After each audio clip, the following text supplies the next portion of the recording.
So, gentlemen, welcome to our broadcast. Again, the topic last week, we did our part one of the Federation of Liberian Association in Canada, where we discussed with one group representing FLAG, and today is another group. So from our understanding, now we have two Federation of Liberian Associations in Canada. This is not unusual in our Liberian community.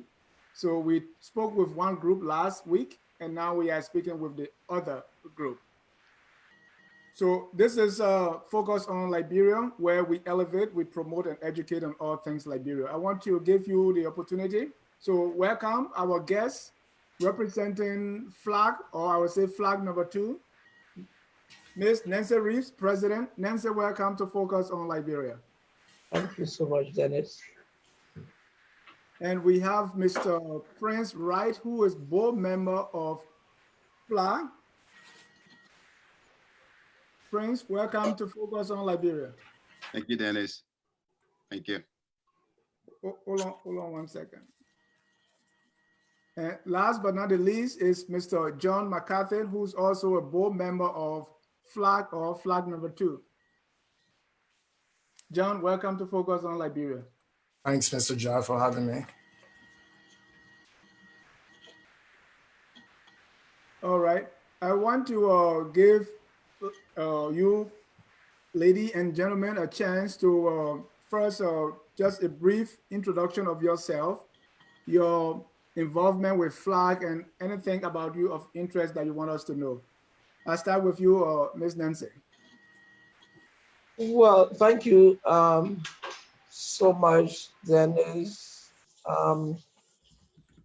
My name is Nancy Reeves, as you clearly stated.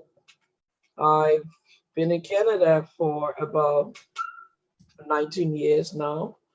I came, it's good enough, through the World University Services of Canada with John McCarthy. We all came from Accra, Ghana, the refugee camp.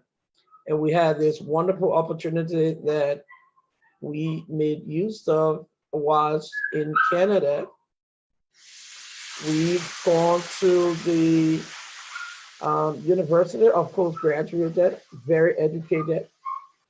And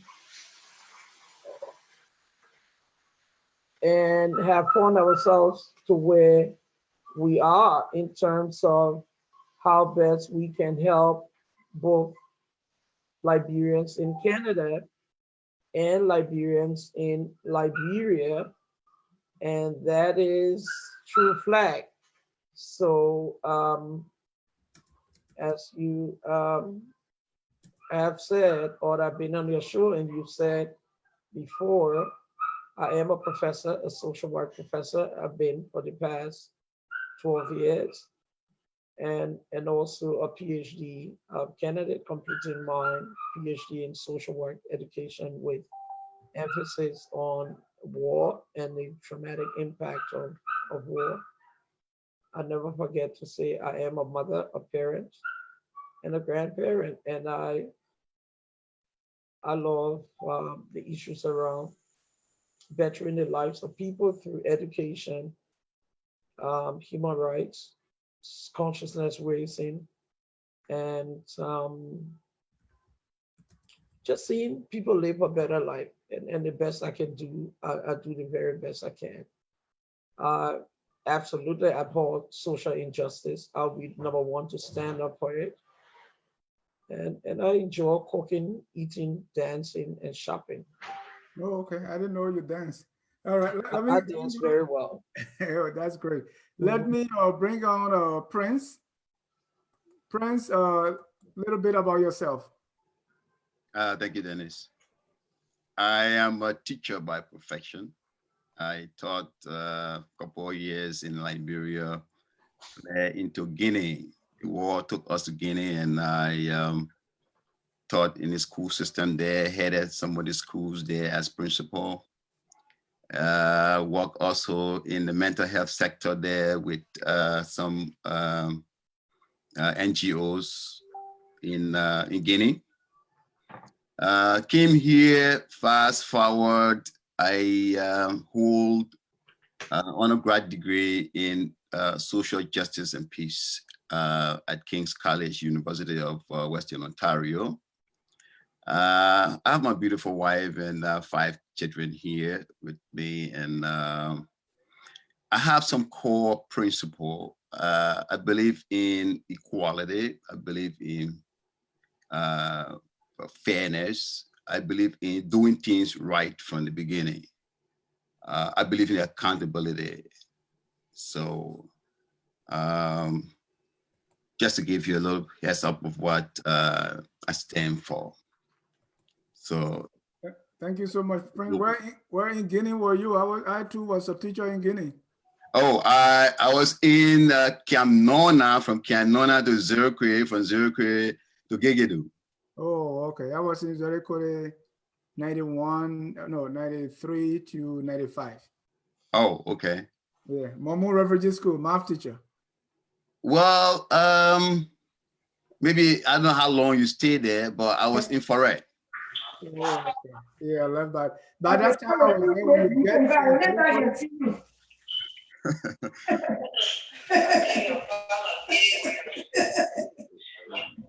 Occasionally.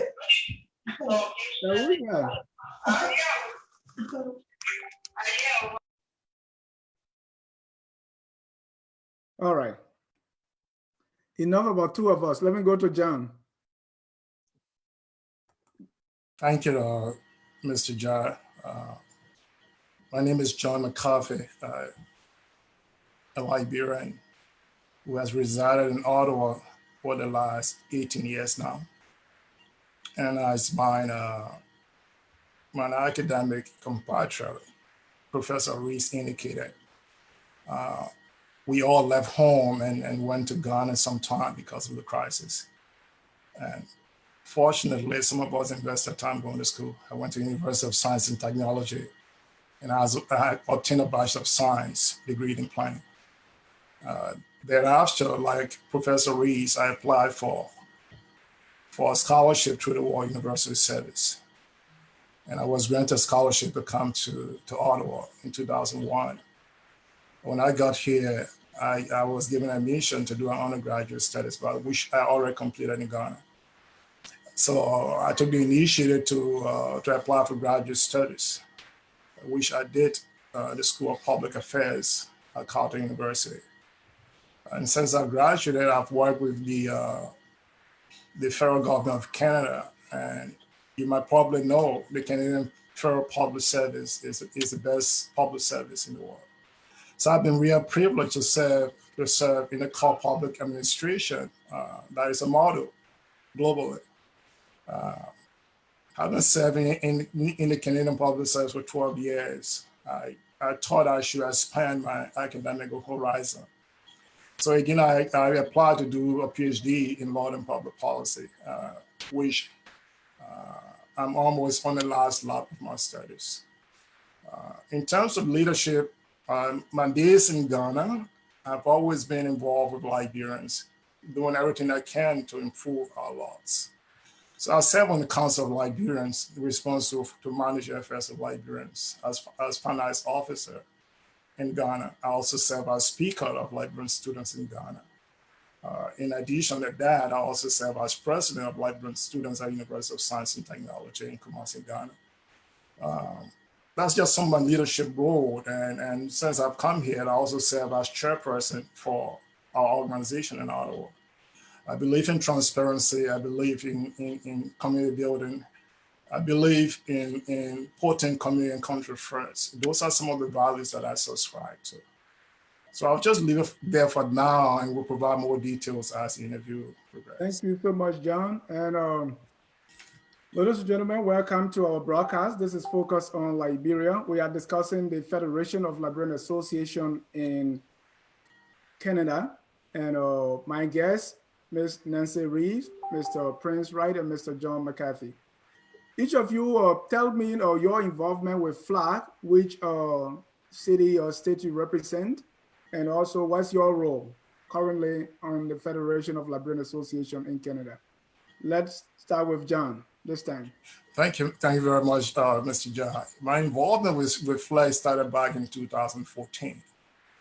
As I indicated in my introductory remarks, I've always been involved with community. Whatever we move our community forward, our country forward, I'm always involved in it. So at the onset of the Ebola outbreak back in Liberia, we thought we should gather in Hamilton, Ontario. I live 5 hours away from Hamilton, but I was there with a few of my colleagues from Ottawa, the National Capital Region. Our intent was to create some awareness, not just awareness, but to raise funds and materials to support our compatriots back home in crisis situation, which we did. After the march and fundraising, we thought it expedient at the time to come together.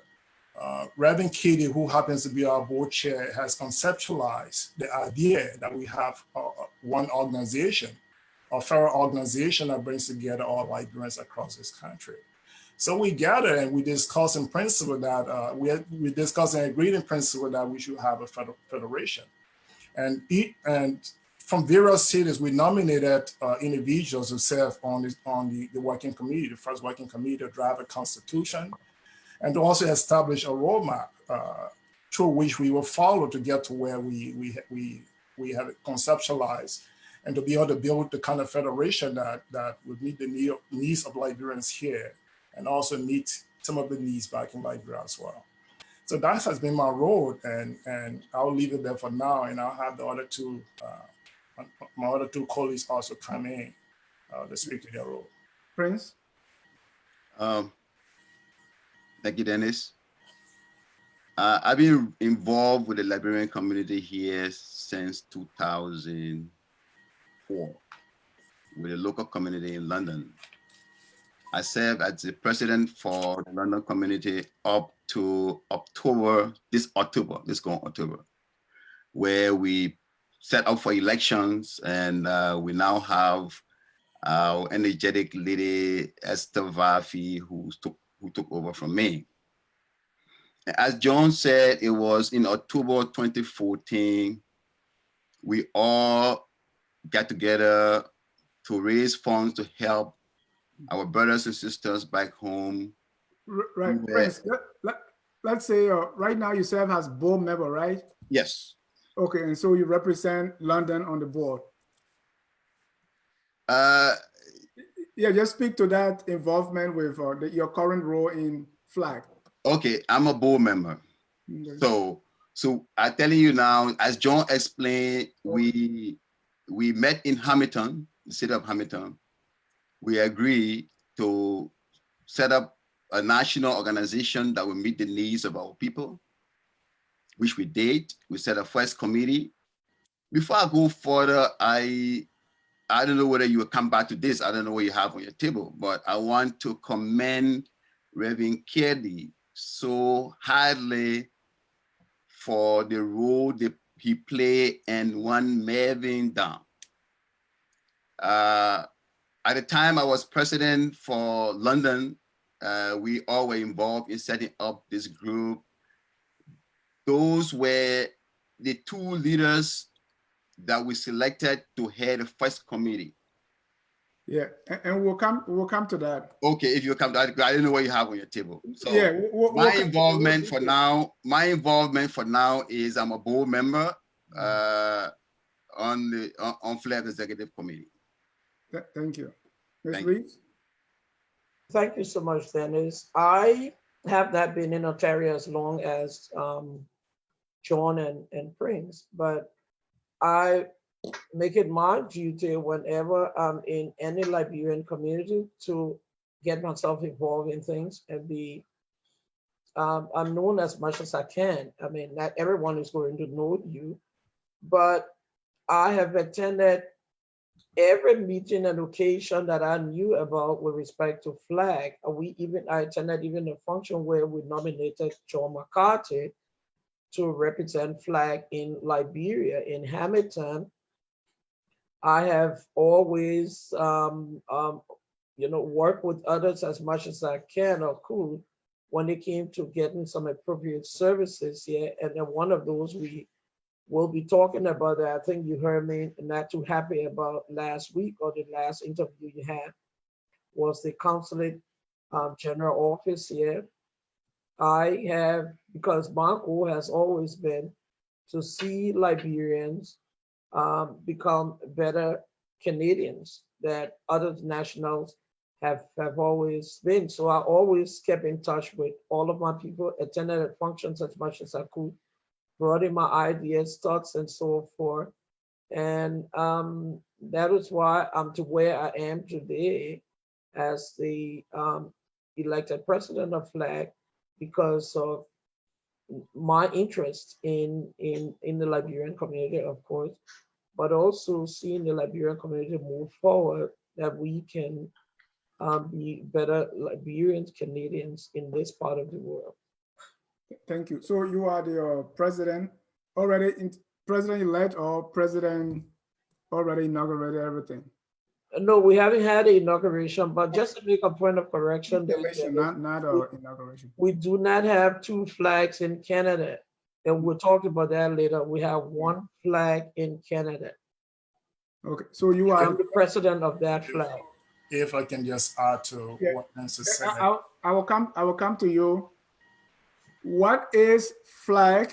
Okay, from what I know, 2 years ago almost, we interviewed and we've been interacting with Mr. Francis Hina as the president of FLAG. So when there was a time for election, I even placed a call to Nancy to see whether, FLAG is having election, because I know, So that flag, you are telling me you have one flag and that is not FLAG. So let's go into, tell me exactly what is the story. You say you have one flag. I've seen another flag. So what's the story here? You speaking to me, Dennis? Yes. Okay, the story, the long story of it, I will leave it to Prince and John. Yeah. But when I say we have only one flag in Canada, I was making reference to what just happened a few days ago, that Mr. Johnson have what a register or whatever an organization called LAC. So when you refer to flag 1 and flag 2, that's what I was saying. There's only one flag we have in Canada. So the long historical part of it that Prince gives a lot of respect to Reverend Kitty for, I think I will leave that to them to explain. Okay. John, let's go into the history. I have a report here which about the Federation of Liberian Association in Flag Organizing Committee. And that's a very long one.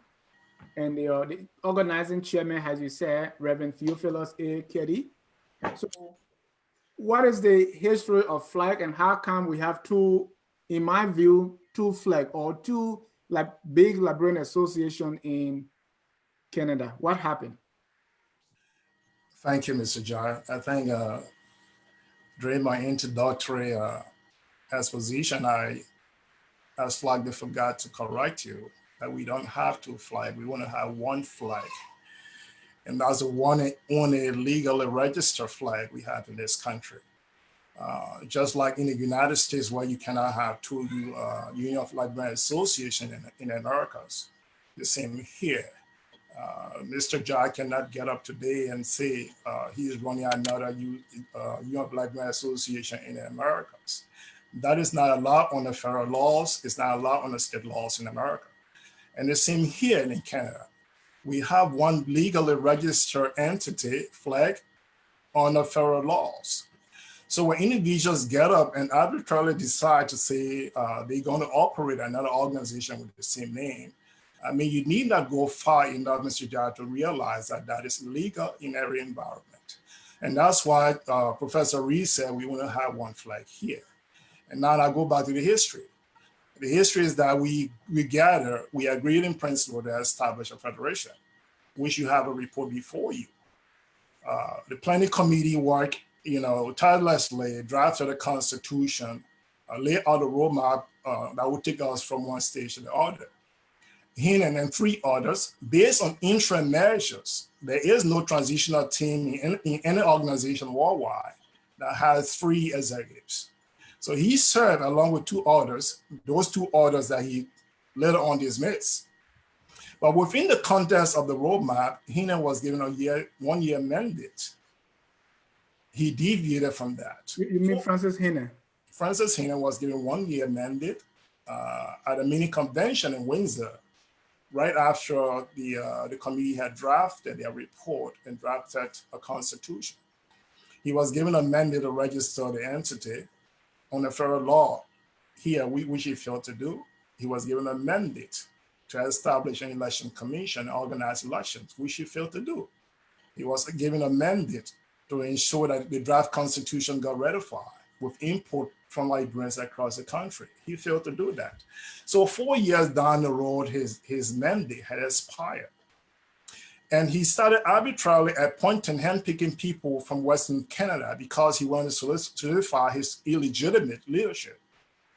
He organized elections by sending text message, which we saw as being illegal after 4 years in office.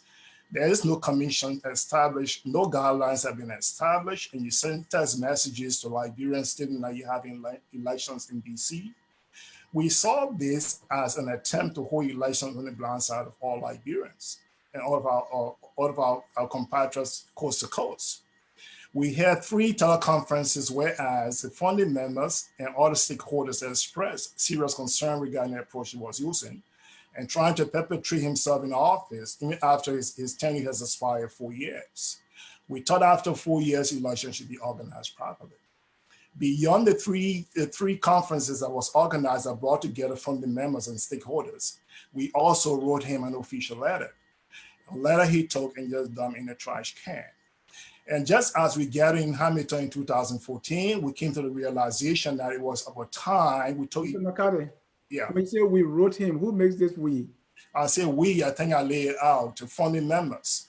And Mr. Jai, when an organization is in transition, the measures that are taken, they are different from an established entity that have existed for 10 years. Okay. So the founding members and stakeholders had serious concerns that if we left things to Hine, this organization would become a private entity of Hine and Leo Johnson.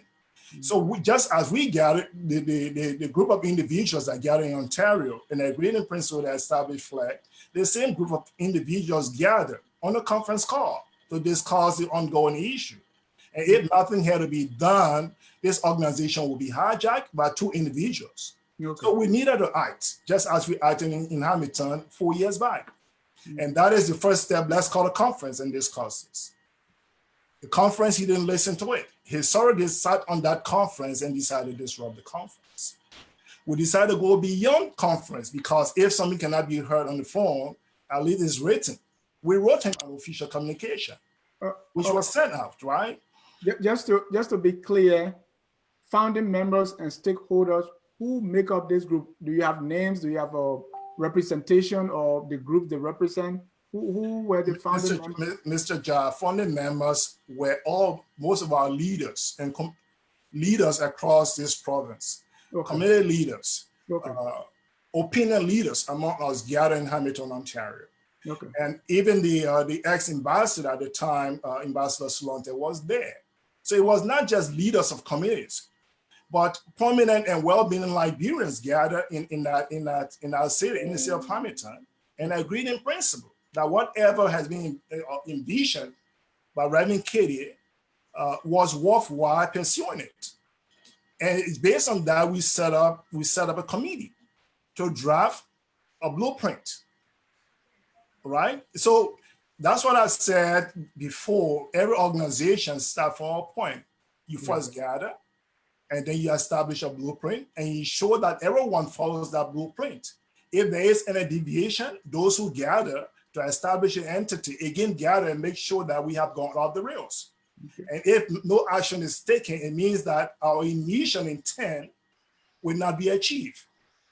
So we again gather as leaders and prominent Liberians across Ontario, because it started from Ontario. No other province was involved in this, right? So again, the teleconference brought together predominantly people who reside in Ontario. There are a few of our compatriots across the country who took part in the conference. right? So we realized that some action had to be taken or else Hina will hijack this association. In fact, he started naming himself as president and not interim president. Thank you. And let me go back to the foundation from what I heard that when this group was organized, he came to, Mr. Hina came to being the interim president based on a process, voting. Yes. He was voted as president, and I think Mr. Katie was defeated in the in that election. Is that correct? Yes, that's correct. All right. Mr. Wright, you want to add? I saw you were nodding. Anything you want to jump in there? Yes, Dennis. I thank you for this show. And many of you have been misled in the process because it is quite disheartening to see Liberians taking a direction like this and don't know where they come from. I was quite disappointed to see Francis Hine on the show asking Madam President or Professor Reeves which constituency she represented. Just to answer some of the representation questions that you asked John or asked us previously. You can take time to ask Francis Hine which constituency he represented when he went to Windsor to run as president, because he was not representing London. He's from London. So how did he become president, first of all, if he was not representing London? Why was he selected, first of all? So I will give you a rundown of the discrepancies that have been going on in flag that lead us to this. October 18, 2014, we met in Hamilton. We agreed in principle to establish this institution that would serve the needs of people here in Canada and as well the needs of those in Liberia. The importance of this institution, let's highlight that. I started talking about Reverend Kerry. I will not waste time to go into it. I gave him credit. I gave Mervyn Dunn credit.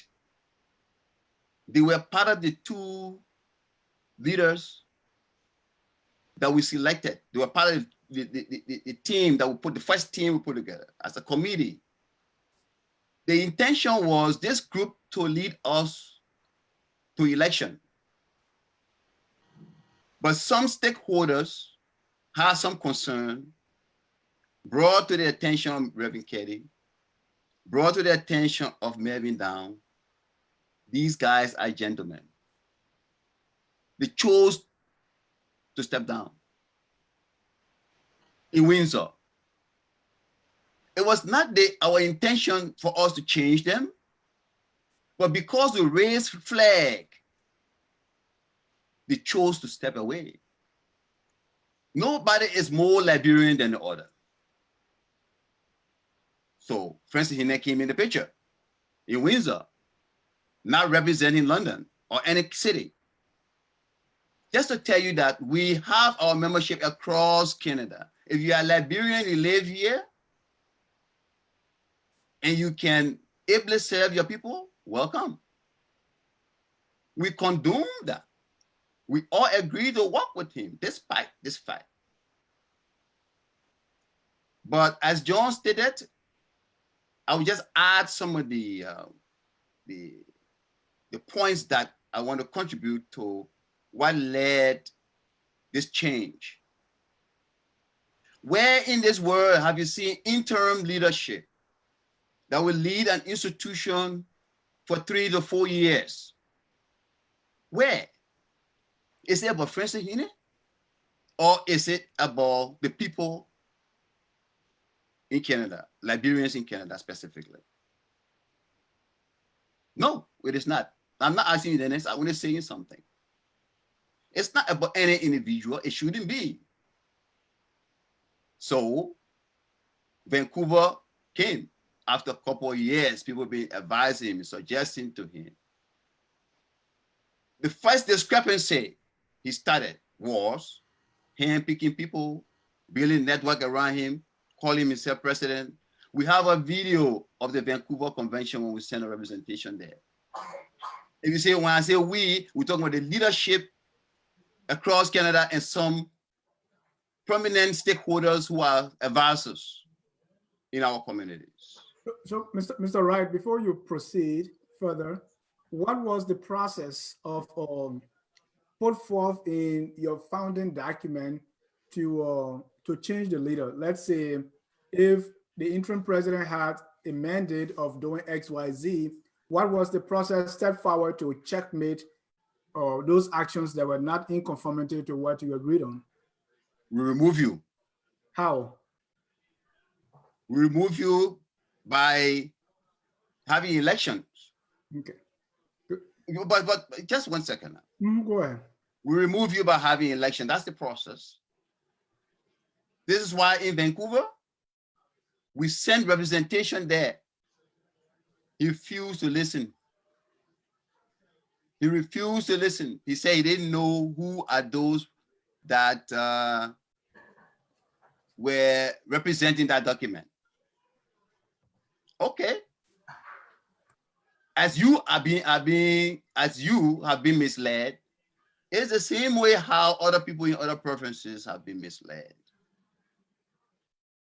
Edmonton, Vancouver, Calgary. You say none of those people knew that Francis Hine was an interim leader. Excuse me, you say who would be misled, or Francis Hine or me? No, you, including other people, because you kept saying Francis Hine, I interviewed him as president. Not at one time, Francis Hine was president for FLAG. Okay. Not at one time. He was interim president. But you don't know that. And I don't hold you responsible either. It is the same way how other people in other provinces were being misled. And they bought into these things because the value that they see in the organization, the benefit that comes to Liberian people if we hold together. Okay. Can I just add to? Let me go to Nancy before I come back to you. Ms. Nancy, what I keep hearing is all this that is unfolding, you really were not part of it, and you were being brought in lately to run for the presidency. Well, I would say people who say those things are very divisive. I have been in Ontario since 2008 as a professor in a college, in a community college here, where I met a lot of Liberians. How did I elect John McCarthy to go down to Monrovia and represent FLAG there, right? When they've heard my name, but you know, the thing about some of us Liberians, we tend to be too afraid of educated people, and especially women. It puts a lot of inferiority complex in us that I went to a lot of independence programs. I got friends all in Hamilton. I've known Prince for many years. I mean, I knew John from Ghana, but when I went to that convention, the women that came up to me, if even they didn't know me from before, those who knew me, those who have interacted with, they ran into that hall to vote for someone who will bring something better to their lives. So whatsoever thing they have to say that, oh, she didn't know people until they just pick up from on the street and brought her, I said to them, I'm a Liberian. My mother is Bob Pele Bassa. So what's about that? What's about that? What if I was Ghanaian or Guinean or Nigerian? What would they have said? Look, Dennis, let me come in. This kind of divisiveness, that's what people use to manipulate the system. I was not a Liberian when I ran through the rain and sun in Monrovia from the President Pro Tempore office, Matanga Finlay, down to Minister Gafwan down to Minister Crispy to get a Liberian consulate in Canada. And we will get to that. Okay. We will get to that. Francis Hina has a lot of questions to answer me about what happened, but we're not even talking about that yet. Yep. So that whole noise about whether they handpick her or whatsoever, the people in that room saw a confident woman who could do something good for them that he, the Francis Hina, and the rest have not done. Thank you. Let me go back to Mr. Can I just add to what Professor Ray said, and before we go back to Mr. Wright? No, I want to ask you a question, and you can wrap that in there.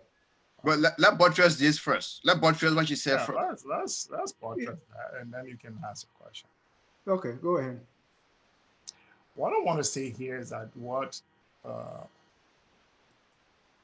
Professor Rees just said has a lot of truth in it.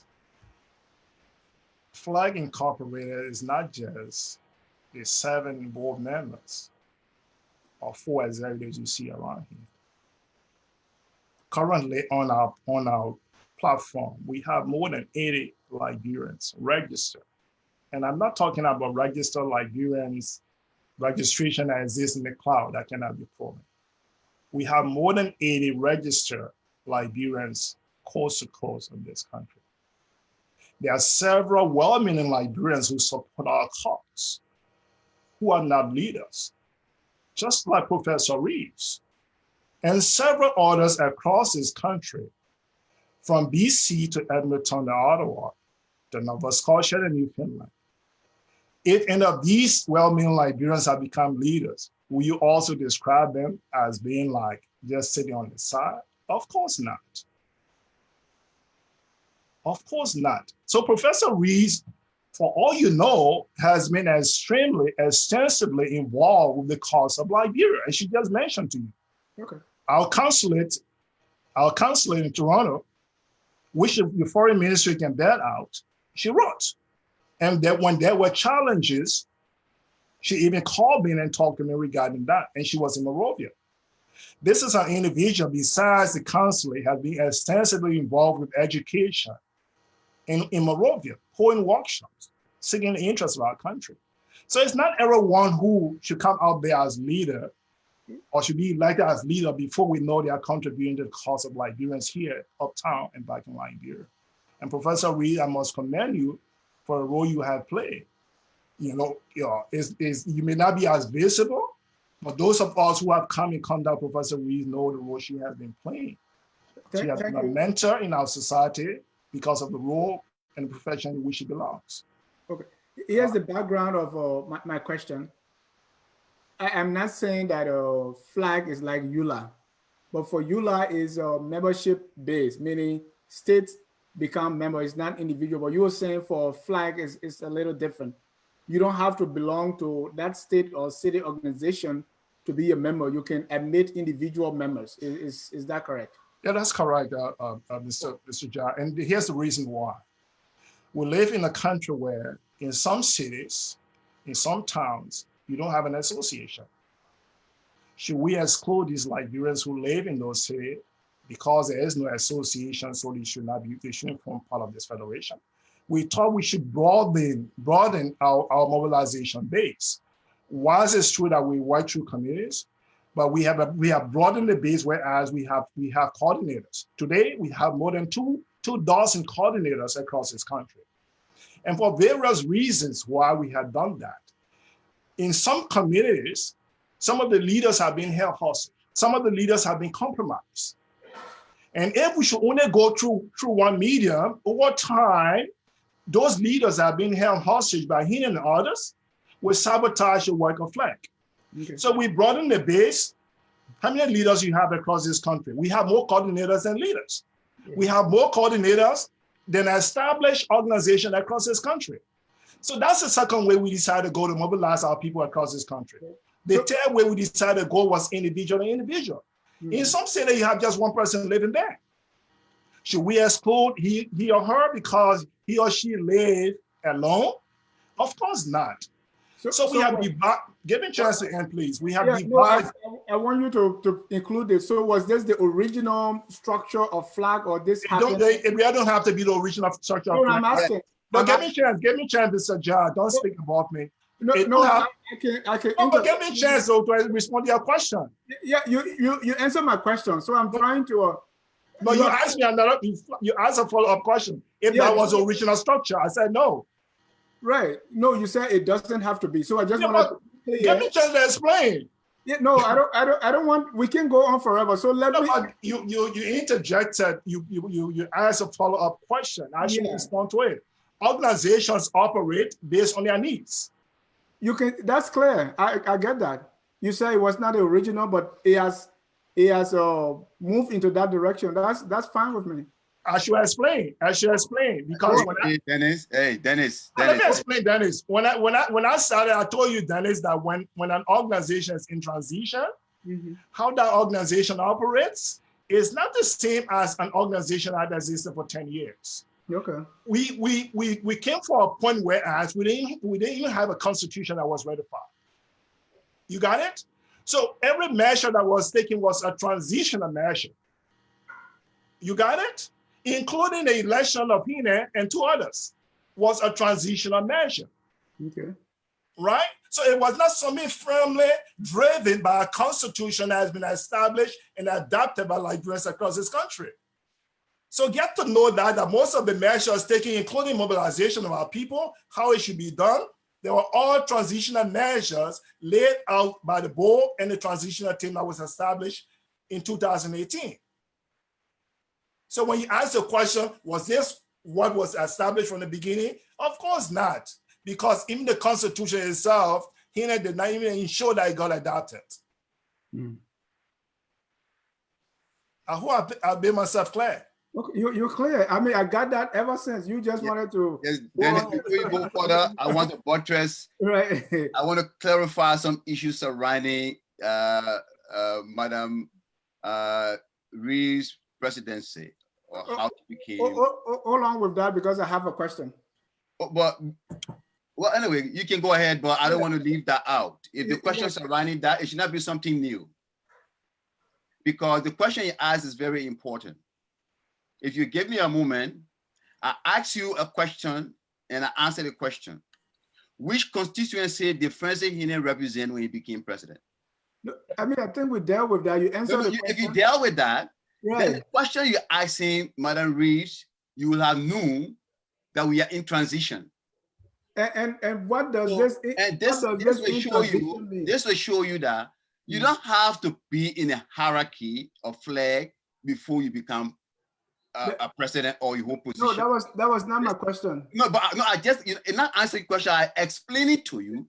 Yeah, but I don't think that's the argument either. I don't think the argument is you indicated, Mr. Jad, that Professor Reese has done nothing for Liberia. No, I didn't say that. You see, people say that you keep no, don't base on you insinuated that, Mr. Jad. Based on what I said, not insinuation. What I said, that's what you said. What I said that within all the organization, the organizing committee, and all the things that has transpired, that Ms. Reeves was not a part of it until later when she was brought in as. Well, that's what I explained to you. You know how many Liberians that were directly involved with the flag issue? So that is clear. But I have no idea. My insinuation, I did not insinuate that Nancy. That's precisely what you are doing, Mr. John. Right. Well, Dennis. Hold on. Just hold on. And I did not state that she had to be a president of a local community to be part of flag. No. Yeah, you tried to suggest to us that she was on the sideline. Of course not. There are several other Liberians I can mention now on this show who have been directly involved with the issue of Liberians, especially in Ontario here where we live. So I ask you. So your conclusion that she has not been involved is inaccurate. Well, I have to ask the question. I don't ask the question based on what I know. Ask the question, but do not insinuate, do not suggest that she has been passive. And she has not been passive, she's been involved. No. Do not try to put words in my mouth as how I should. That's precisely what you say, how she became president. John, let's move ahead. Let him Exactly. I ask have the to ask those questions. These are the questions in people's mind. That's what I do. Okay, Mr. John. Okay. So I'm not going to Dennis, assume. if I can say something, Hold on, Dennis. let me finish. I'm not going to ask the question based on only me. I'm asking the question for the viewers that are watching the show as well. Absolutely. And that's why we have provided clarity. Right. Can I come in here, Dennis? You see, Dennis. No, just hold on. I want to set something straight here, because we want to get issues clarified.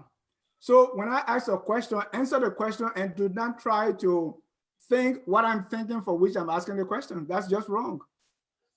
But it's also we want to insinuate something that's That's inaccurate. your assumption that I'm insinuating. You said she had not been involved. You should have rather asked, have you been involved? Then answer. No. I said this is the allegation. This is what people have said about your involvement. From Francis Hine, because he didn't want me to be there to disclose what he wanted to do. Dennis, right? Like, are you clear on that? I'm not clear. Okay. I'm not clear. What I want to tell you. No, you don't have to tell me yet. I want to tell your viewers, our viewers. Okay, go ahead. The question you asked is very important. It is. I wanted to lay out some facts that will help people to understand how transparent we are in the transitional team. And I appreciate that. What I don't appreciate, there have been rumors going around that we stop Francis Hine because we want to own onto power. Excuse me, Mr. Wright. Don't stop me. I can stop you. Okay, go ahead. Okay. I appreciate the explanation you're giving and your interest in making it clear. What I don't appreciate is for anyone to suggest that because I asked the question, it means that's the side I've taken. I asked the question to bring clarity to the issue and be able to clarify things out there that are surrounding this whole issue. Yeah, but if you ask such questions, Mr. John, I think it should be clear. It should be very specific that it's alleged that you have not been involved. Then we are very educated people will understand. But when give me a chance to speak, Mr. John. You want me to use alleged? Yes, of course you should. Is that the only word? If you don't do that, it means you are speaking. Is that the only way? Is that the only word, alleged? No, but if you come, give me a chance. If you come and suggest that Professor Rees have not been involved, no, I did not. It means that it's coming from you. Well, if that's your understanding, let me move on. Let's move on, Mr. John. Okay, Dennis, if I can just come in here, Dennis. No, let Prince lay out what he wanted to lay out. Okay. Dennis, we will enjoy this show if you let it take some direction other than the standard that you set. We don't know what you have on the paper over there. When we're saying some things that will clarify things, you let it be. What I want to suggest to you, this is a principal part, a very important part of the conversation in Canada. Why the transitional team? Why not Francis Hine? Why not Leo Johnson? We want leadership that will be all inclusive. We want leadership that will be for the people. Mm-hmm. You don't have to be what's the criteria? Do you know the criteria for becoming president in FLAG? You don't know. You qualify all that. So long you are Liberian, living in Liberia, affiliating with your city, the organization in your city, you qualify. You have good standing, and she in good standing. I have not heard anybody pointing finger to negative things that she had done that will warrant her removal or that would have caused us to stop her from running. So those kind of allegations or thinking of people that she's from nowhere, it makes our case even better. Because you don't have to be in the caucus of Francis Hine before, from Leo Johnson to Francis Hine. You know the relationship between them? It's not body clock. If I should add to Mr. Wright. No, Mr. Wright, if you finish, then we can go. I'm done. I'm done with that. Let me get get a If I chance can to, just add to what Mr. Rice said before you ask a follow-up question. no, I want to go to Nancy at this point. Okay, go to Nancy. Nancy, you were about to say something when I said let Mr. Wright finish. So I mean, when they talked about affiliation, I just wanted to I just want to clarify that I am well known in Ontario here. If anyone in the Brampton, Mississauga area here heard of Let's Celebrate Liberia, I attended the meetings. We ate there. We did things together there, went to football games and things. So I don't know what sort of affiliation they wanted, whether I should be on the phone and gossiping here, there, and the other, because I don't have interest in that, right? So if that's what they wanted, they won't get me in it there. My concern have always been, as I said to you, how we can better the lives of Liberians here. By being, I can almost say the only Liberian professor that I know in Canada doesn't make me happy.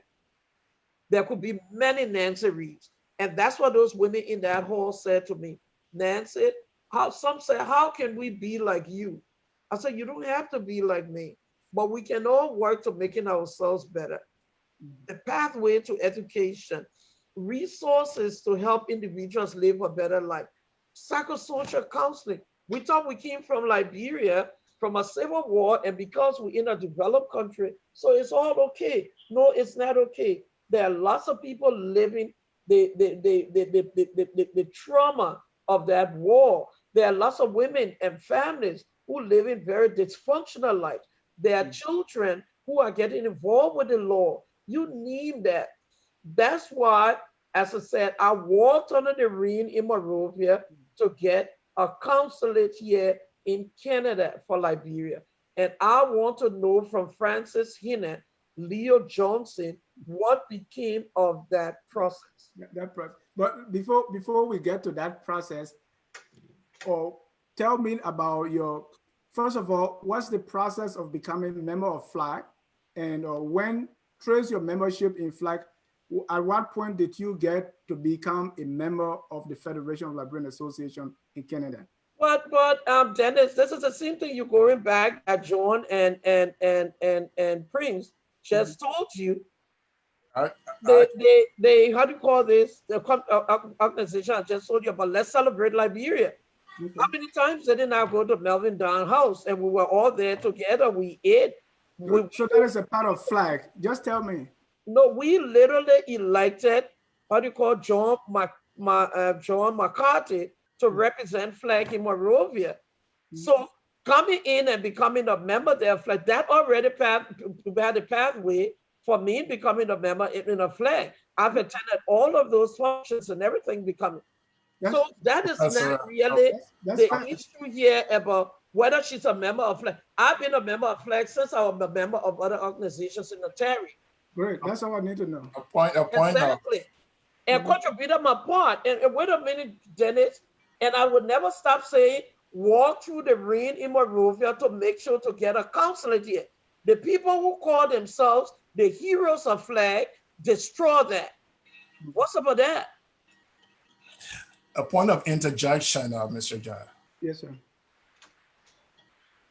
You asked Professor Reeves at what point she became member of FLAG. Yeah. You know, if you have listened keenly during my exposition and my initial statements, I think I laid out quite clearly that this organization has been in transition. And the other guys who have been impersonating cannot show you one registration paper they have. And we'll come to the registration. Yeah, no, give me a chance. You ask Professor Reeves about membership and how to become a member. Right, and she answered the question. And well, I need to interject because I've been part of this. No, but you are coming with a point that I was not listening. That's why I asked the question. No, but you see, John, this is not how to moderate a show. I think you are being a bit disrespectful. No. No, you should allow me to speak. When you speak, I don't cut you off. No, but what is so you called us to this show because you want clarity, right? Exactly. But so give us a chance to speak. Yeah, but the way you are coming to it It's not. You mean the way? It's not really important, Mr. Jai. Just listen. When you speak, we don't cut. You just made an assumption that I was not listening. That's why. Mr. Jai, I think you came to run this show as you wanted. So yes. if you want to run the show as you want it, then you can run it. If you want clarity, then allow us to speak. Well, I'm running it the way I want it, and I want clarity. But then I'm here to provide clarity. I will not permit you to sway the show this way or that way based on what you feel. Based on what? I mean, if you start asking our president how she became member of FLAG, then of course I have the right to insinuate that you were not listening. Okay. Because you were listening, I spoke about how we move in. We have been in a transitional phase. I even mentioned that today we have 80 registered members, and those members are not in the sky, right? So I will explain to you how people became members and how we have a membership base. Right now, at this point, that explanation is not relevant. Nancy has answered my question, and I'm moving on. Well, you can move on. I mean, it's like, you know, I was very, very hesitant to come on this show because I went on a show with another group that doctored the interview based on whatever arrangement they had with Leo. So if I came on this show and you think you can run this show as you feel like, well, it's up to you.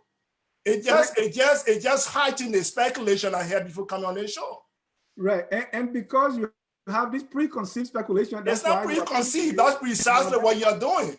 Right, but I can tell you for a fact that you are not going to come here and run this. Are you a dictator to come and talk to three intellectuals as you feel like? No, I would never talk to anybody the way. Precisely what you're doing, Mr. John. I'm going to run the show the way I'm supposed to run. If you want to run the show as you feel like, don't invite us. No, talk about yourself as a person, because your attitude is not the way that it should be. Mr. John, if you want to behave like the other group that was paid to run an interview, you let us know. No, that's what you think. And I'm not John, Mr. John, you wasting time here. We just ask questions, we move on. John, let's move on, please. I got the explanation that I need. I move on to the next question. You are not going to hold the interview hostage because you have a preconceived way that you think it should go. Now you've been accusatory here again.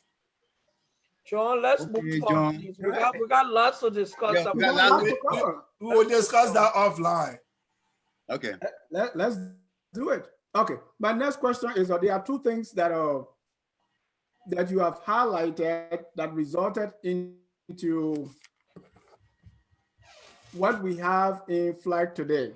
One, Mr. Hina was given a mandate to register the organization, and two, to have election in 1 year. If the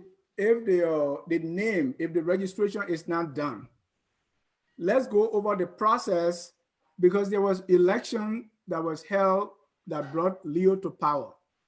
What you are telling me is all that was illegal because he has gone over his mandate and then he has not registered the organization. Talk to me about the process in resolving those two issues that were not done, for which a new flag has to be established. You ask who you're asking. Is that question mine? I can take the question first and Prince can come in. Okay. Yeah, anyone can take the question. Okay. John, go ahead. You're speaking of process. As I indicated from the onset, most of the measures taken were interim measures. And that is, there were clear written mandates to be accomplished within a given time frame, which Hina, not just 1 year, 2 years, but in 4 years, could not accomplish. And as I said in my initial exposition, the leaders, the founding members who came together and established FLAG again gathered to make a decision as to how to keep this organization and the intended purpose on track. We had a series of meetings. We drafted a communication, all of which got ignored. And as founding members, we decided that since this guy has failed to register the entity, we will take steps to have it registered. We had it legally registered under federal laws. We established a board. The board wrote Hina dissolving his interim administration, in fact, dissolving he alone, because the other two leaders, he has gotten rid of them. The person who served as vice president and treasurer. in the presence of Jada Quina, who resides in Toronto. And I think one Ralph DeGuazio, who was treasurer. They had long since been gotten rid of. And he was illegally bringing other people because he knew that this entity got established in Ontario, and people knew the initial intent, and people would not tolerate such illegal actions. He started seeking support from Western Canada, arbitrarily appointing people.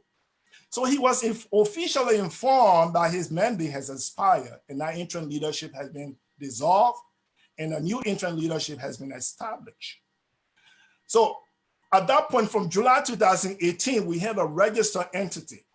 Anyone who transacted or did business under the name of Flag was doing it illegally under federal laws. We informed them that if you hold a convention in Windsor, it will be declared not just illegal, it will be declared null and void. And that's precisely what we did. We sent a series of registered letters, which got ignored. Remember, Mr. Jai, we live in the country of law and order. I don't know of elsewhere, but this is Canada. We subscribe to the rule of law. So if you decide to ignore the rule of law and you think you can run two entities here under the same name, it's unfortunate. It only shows that you subscribe to illegal behaviors. They didn't just start there by having elections. They even had the guts to contact a federal institution and provided misleading information fraudulently, changing the name of all of our board of directors. That's how far desperate these guys have gone, to the point that they can even commit crime because they want to hold on to a federation that they have no authorization to control. So that's what we are telling you. We have just one flag in this country here. Since 2018, it got registered, and the federal government of this country only recognized one entity here. And because of communication from us that legal actions will be taken if they persist, today you have what? You have another entity. They're trying to rebrand, they're trying to shift away. If, of course, they have told you they are legal and they have told everyone else they are legal, then what's the reason behind it? Yeah. So all of these kind of lay out that they have been operating illegally, and they are afraid of the consequences because you'll be held accountable on the federal laws if it persists. I will end then. I'll give Mr. Wright a chance to speak as well. Right. And Mr. Wright, you can include this in your speaking, because, and ladies and gentlemen, if you just joining us, this is focused on Liberia. We are discussing the Federation of Liberian Associations in Canada. To join the discussion, I've posted the number already, 605-313-6004. The code is 791403. Mr. Wright, it seems that the name is very crucial. And when I interviewed Mr. Hina and James the last time, they said, well, yes, we have not registered. Mr. McCarty and the rest of the people are a part of the formation, so they went ahead and registered the name. But if that's the case, they can take the name, we can take another name. So it's just like in Liberia, they say, you get a ring, I get a man. So this time you get a name, I get the association. Is that the case here? Hey, Dennis, it's very disheartening to hear people say this kind of thing. Why not Francis Hine? Why not Francis Hine? Francis Hine did not only overstay his term as interim leader. The mandate that was given him, he did not carry out those mandates. But he was involved in some activities that breached trust with his administration. Just you know that. We had to put stop to that. From coming on your show to claim that they're having projects in Liberia, from informing people that they're having projects in Canada, writing for loans or grants to federal government without the consent of other cities or some cities. Those are just some points to lay out. Since you keep drawing our attention or drawing the viewers' attention to legitimacy. That's the crux of the matter. Akame, please. We have to set the right precedents here by doing the right thing. 90%.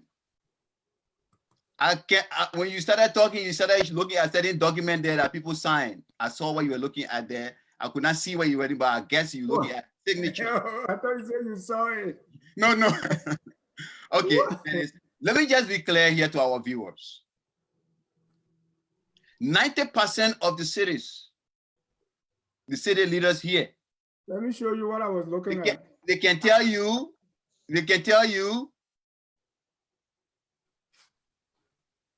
Okay, Constitution. Go ahead.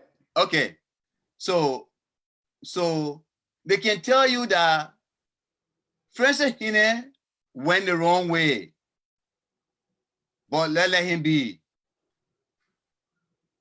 That didn't work with majority of the people. The interest of the people has to be met. So Francis Hine was removed. We went to negotiate according to Francis Hine on your last show. Lansana Kroma in Kitchener organized a peaceful meeting that we can go and have some resolution. That was also hijacked by Francis Hine and his team. Where in this world, Dennis, you can have leaders that come together to discuss issue of peace, want to reach peace in the community. The person who called that forum is yet to produce a report. Then Leo Johnson go and write report for him and put misleading information in it and spread it. That derailed that peace process. Is that somebody who wants peace? Is it about who to be leader, or is it about the people? What are we talking about here? It should be about the people.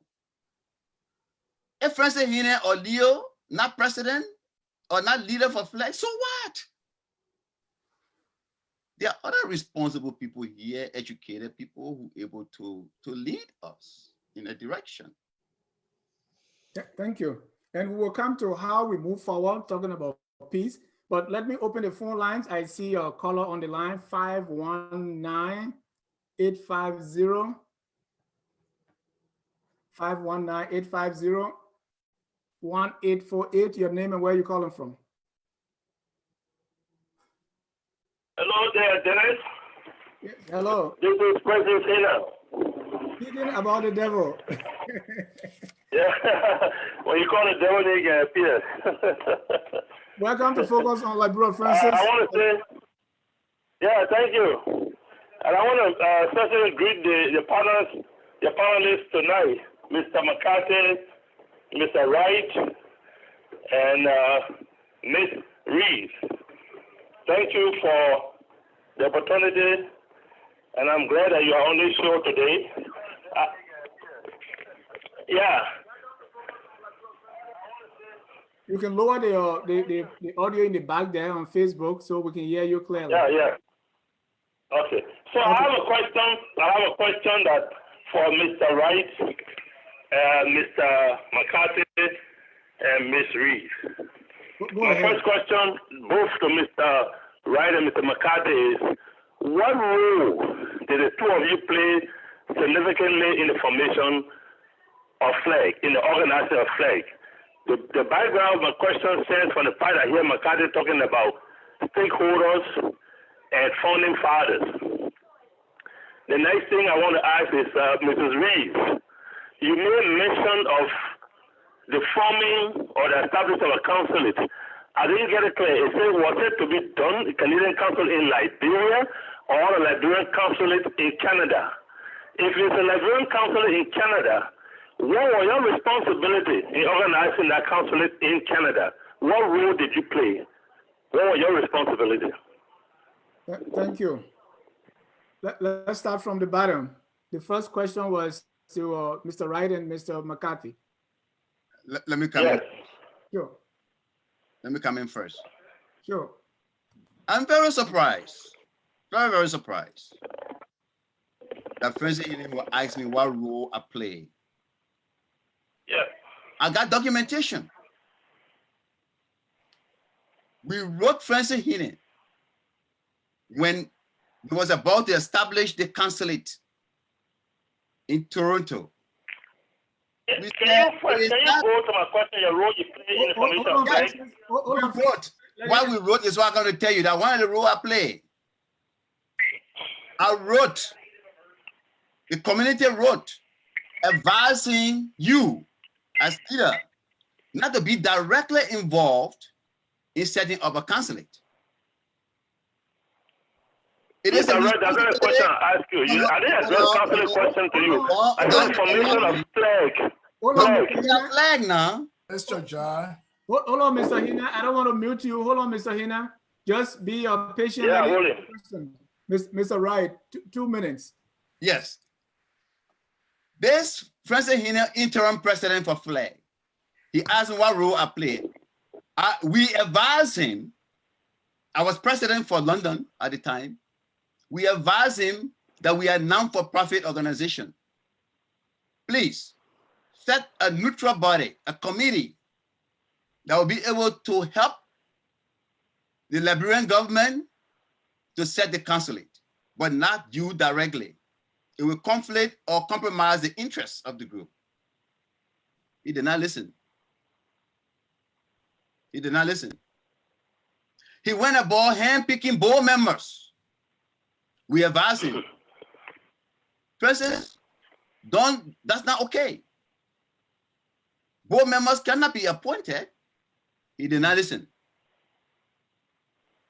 He went about declaring that they have a project in Liberia.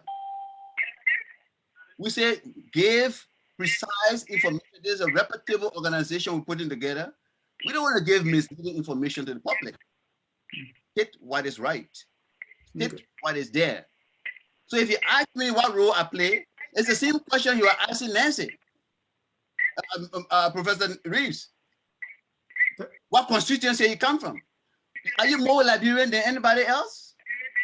Oh, okay. Let's go to McCarthy. Thank you, Mr. Judd and Francis Hina. Thanks for your question. I think it creates an opportunity for me to highlight to our audience the significant role I played in flags since 2014.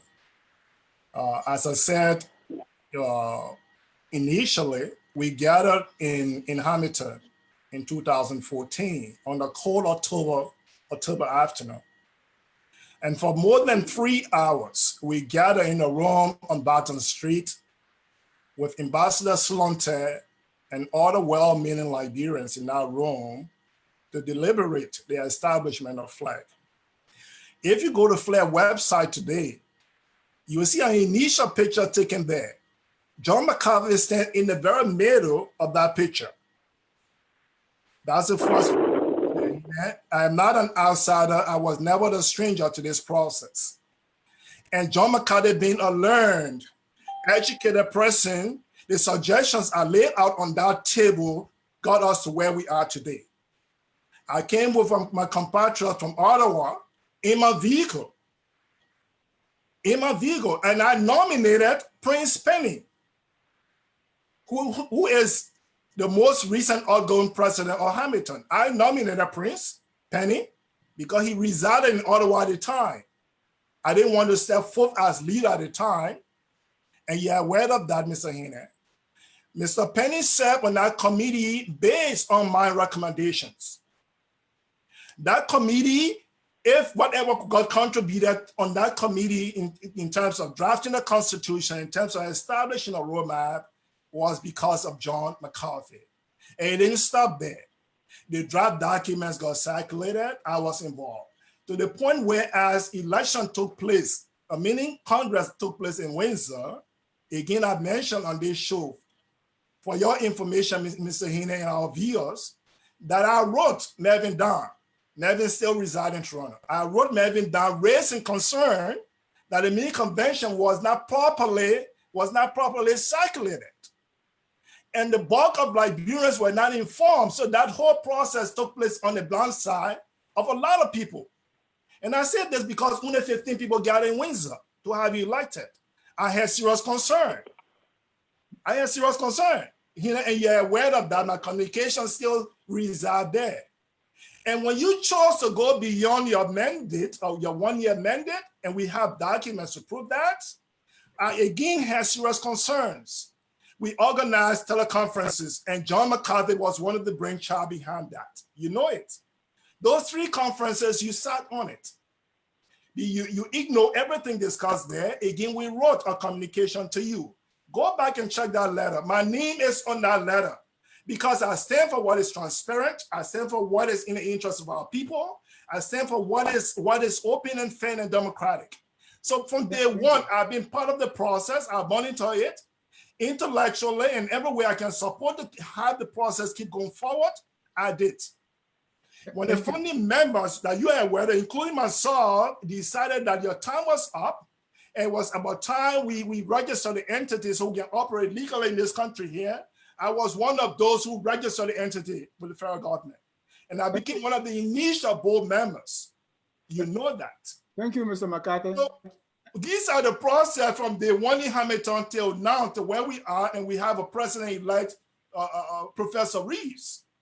So my hands and ideas have been behind the movement of this association from day one. Francis Hina. Thank you. And Mr. Hina, I want us to dwell on this thing. They are for Ms. Reeves and Mr. Hina. Let's put the council of business one side first. Let's exhaust this issue because there are 2 things happening here. The accusation is Mr. Hina overstayed his mandate, and 2, he did not he overstayed his tenure, and he did not register the organization as it was mandated. I want Mr. Hina to respond to those 2 issues, since we've gotten clarification of the role both men play in the setting up of flag. Thank you, Mr. Jah. First, for clarification, the both men on that show today, Mr. Prince Wright and Mr. John McCarthy, I can categorically tell you what role they play. As John stated from the beginning, it's true. John was in Hamilton the day we were doing the march to raise funds for the Ebola that was the Ebola outbreak in Liberia. McCarthy nominated Prince Penny. He said he was not the president for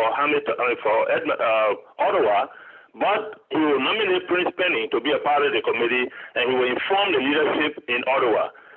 Mr. Reeves was then the president in Ottawa. But I can tell you from the day we had that discussion on that October with our march, until now we're speaking, unless the flag that they are forming, McCarthy did not cross a T nor dot an I. In fact, I had to do an investigation between McCarthy and Melvin Down. McCarthy said he was being disrespected. So hours to settle that dispute. The other person I want to talk about is Prince Wright.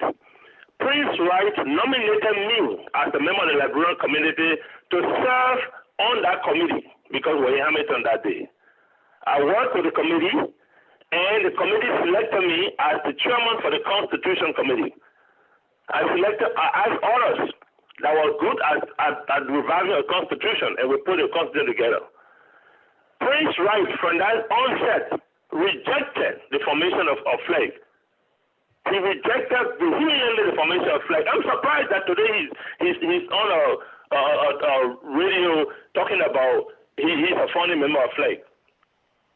I wrote the Constitution. The first person that sent capital was Prince Wright. He kept it for 2 weeks without crossing a T nor dotting an I. The day of the convention, we agreed in our community meeting. Prince Wright refused to attend that meeting. The last time on the show, I'm surprised John McCarthy said 15 people. The last time on the show, you didn't hear Kerry said we were 101 person at the convention? So who is saying the truth? Mr. Hina. John McCarthy said we were 15. He just said it. But Kerry said we were 101. He got 51 votes, and I got 50. But yet I was declared the president. Mr. Hina, what I'm driving at is that these people, these 2 groups of people sitting there with you, Prince Wright and John McCarthy, the only thing they are good at doing, and I can say this straight my mind, is to destroy us in this community. And they have succeeded in bringing someone like Nancy Reeves, who claims to know me. She doesn't know me from anywhere. Mr. Hina. I've never sat or exchanged word with this woman, never in my life. Mr. Because I've been in leadership all the time, someone will say they know me. I don't know them. So I'm trying to tell you that I don't know Nancy Reeves. And the insinuation that... All right, I have to mute Mr. Hina. Yeah, because Mr. John, just before you continue, I don't think the guys out there are panelists. They come and ask questions. Right. No, we respond to the questions, and that's about it. No, we give Mr. Hina I gave him a little more time because of his role, because there are certain things that he needs to clarify. That's why I wanted to ask him those two basic things that he's being accused of, but he was not. That's why I tried to call him to a point so he could address those two concerns, but he's not doing that. So maybe at a later time. So, let me come in, Mr. Let me come in, Dennis. Okay. Hold on. 226-345. Hello, caller. This time, caller, when you call, you have 1 minute or less. Hi, man. Hi, how are you? I'm good. Your name and where you calling from? My name is Alexander. I'm calling from Windsor, Ontario. Alex, your question or comment? You have 1 minute. 1 minute. Oh, okay. Let me do this quick. There are a couple of things I want to say. The first thing is that the formation of the entire FLAIR things, I think, wasn't done on a proper and right footing. I say that to mean because even those quote-unquote community leaders that gathered in Windsor at the time and committed the very local organization to the formation of FLAIR, for the most part, most of them are even illegitimate. Right? Some of them have been in power for over 12, 15 years. They haven't organized elections. They are not having meetings. They're just doing what they are doing. The second point I also want to make, the election in Windsor that brought Leo Johnson into power, I can say for the record, I was there. I was an observer for Reuben Tucker, who is from Edmonton, who contested as president. That election was stage managed. And I said it was stage managed because, one, the person who was head of the election commission, Mr. Wright, was also a party to the other side of the conflict. Number two, he has so many guidelines that voter rolls are going to be published. People are going to get accreditation letters from their local leaders. That wasn't done. No voter roll was published. No accreditation letter was published for us to see how transparent that election process was. And to my surprise, there were people who were voting for other people that weren't present, parties themselves saying, and the justification was, oh, we see a telephone call that says I can vote for the other board member from Edmonton. How do you conduct an election process like that? Those are the things that were done in Windsor. So for me, right now, there is no two flags. The other group are already changed their name. They call them LAC. The other group moving with flag. So we just need to move forward. Support whatever community organization we can support and just take it from there. But from the initial stage, they all made a mistake. And for none of them to come on this platform to admit that one time or the other, they had some part to play in what we are going through right now and that they made some of mistakes, it's disheartening and it's unfortunate. And our leaders need to step forward and do the better thing. If you go into London right now, there is confusion in London. And the people who are saying the other people committed carry on a coup d'etat, they are also part of another group of people who are trying to unseat the very legitimate head in the London Association. So you can't be pushing another thing and you be doing another thing. Thank you. You took 2 minutes. All right. Dennis? Yeah, Nancy, I want you to respond to that. From what the caller is saying is so I think it's a very good question that Francis Hinnett asked. I have seen Francis Hinnett. I met him, I think, once. I hope you're not going to the consulate again, yo. But that's the question he asked me. Let's put the consulate business one side and deal with this core issue. But go ahead, respond. No, he asked me a question. Okay, go ahead. And I'm sure Mr. Hinnett is still online. I will be willing to send the email addresses of 3 persons to Mr. Francis Hinnett. And Dennis, I will give you my email address. Francis Hinnett should please email me for the 3 email addresses of these people. 1, Boyson Finlay, who is now the Minister of Foreign Affairs of Liberia. 2, Ngafwa, who was then the Minister of Foreign Affairs for Liberia.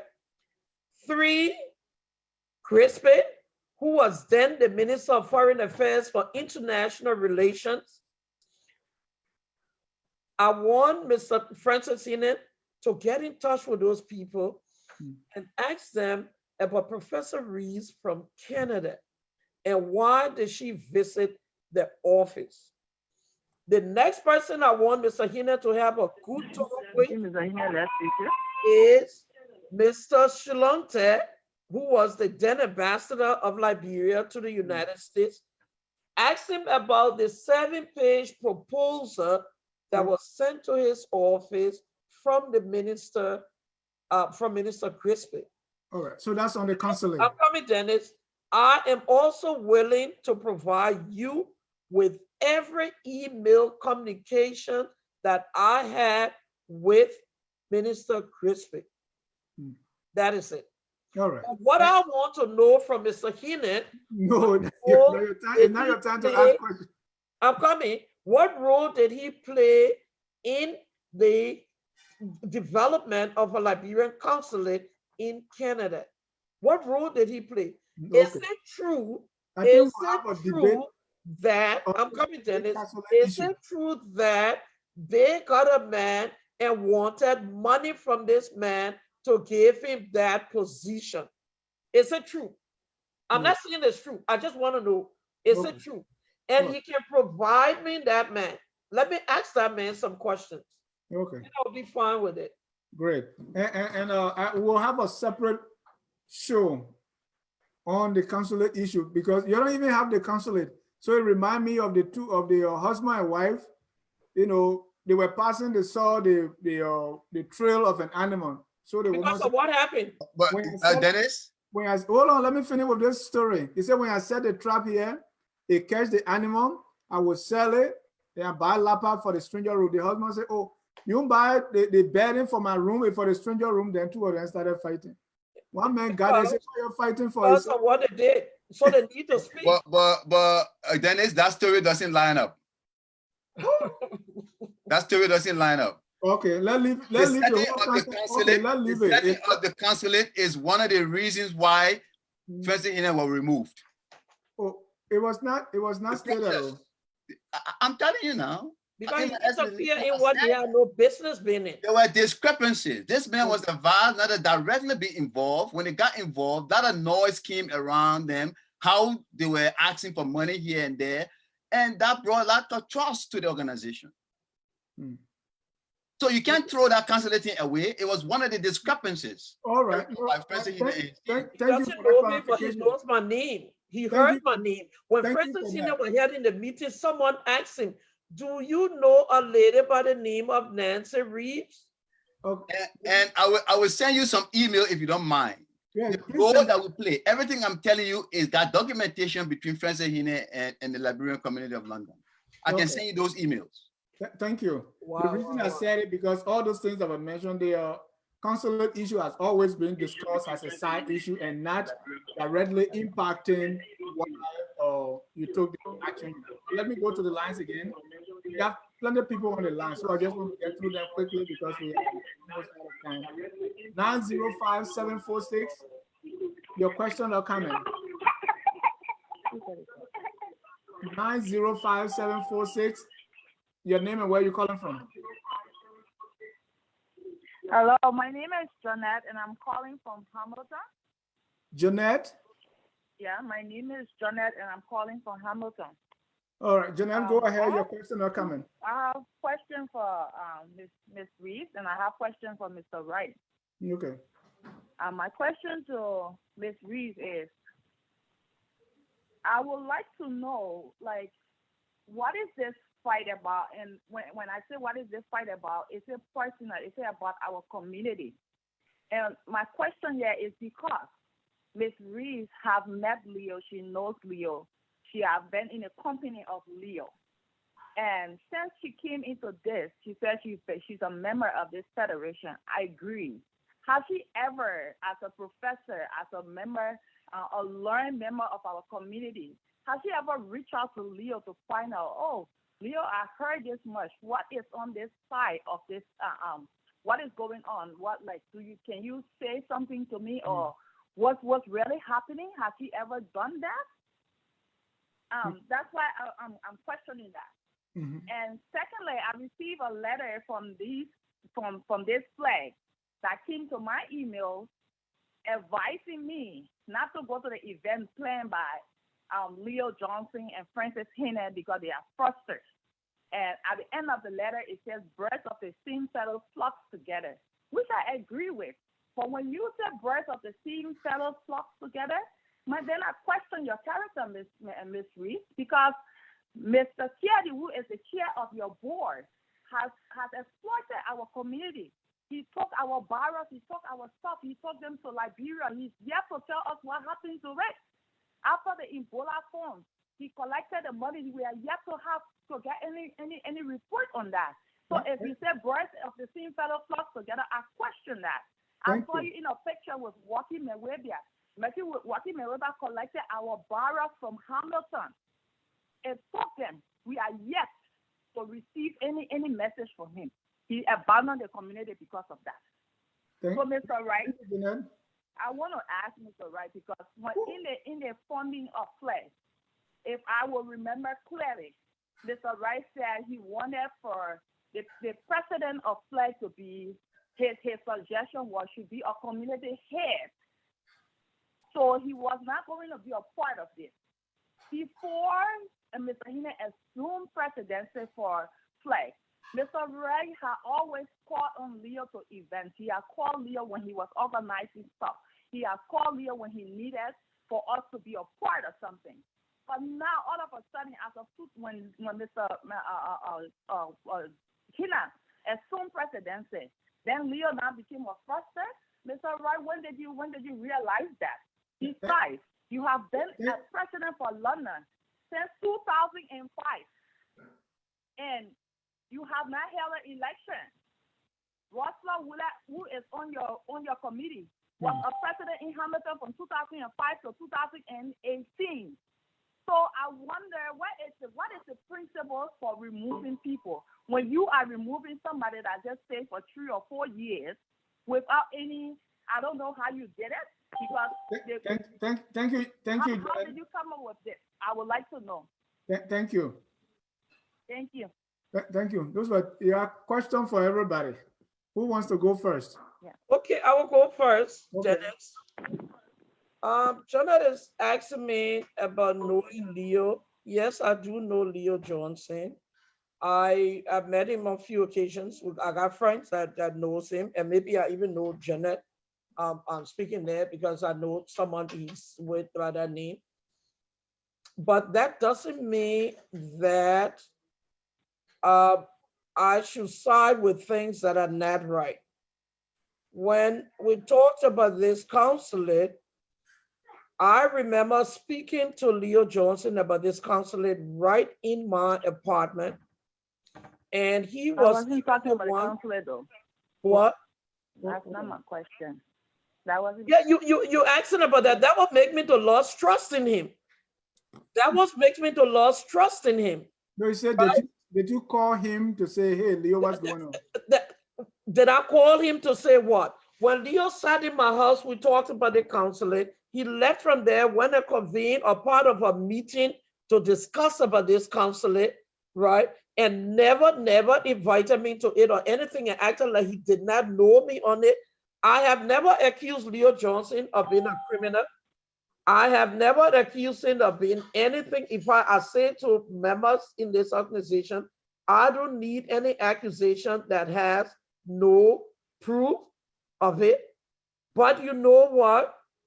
When I have dealt with a person in that manner with such an important thing like that, you know what? I don't have anything much to say up and against it. And when I went to that convention, what people came to me and were telling me that they want, people I have met to tell me, women, children, what they want, that's what I'm focusing on. How can I help these people as she said, an educated woman in this society? How can I help them become better people with resources they need, services they need, and not much about what Leo is doing with his organization or his library or whatnot. That's not what I'm up to. I've dealt with him, and what I know him to be, there's some trust issues there, but I got no sort of bitterness towards him on that. I just want to do what is right for the Liberian people in Canada and in Liberia. Thank you. Unfortunately, we have 15 minutes left. So, and when I bring on a caller, you have 30 seconds now. But Mr. Wright, you say you two, you have overstayed. So part on the ticket to black. Let me tell you, Dennis. The people of London want me to be a king. For every time I call for election, they say, Mr. Wright, be there. We trust you. I'm telling you facts. I had to force them. It is by force. We had election this year and had somebody else. The people always cry for me. Right. So they want Mr. me Wright, to be there. Mr. Wright, so here's the thing. So I come in. That's just one part of it. Okay. The Gene Wright from Windsor, who served as election commission chairman. That your brother? He stayed, that's not my brother. Okay. He stayed there as president, if they can ask me that question. And I don't know whether the people like him or they don't like him, but that's not my business. It is the internal affairs of the city.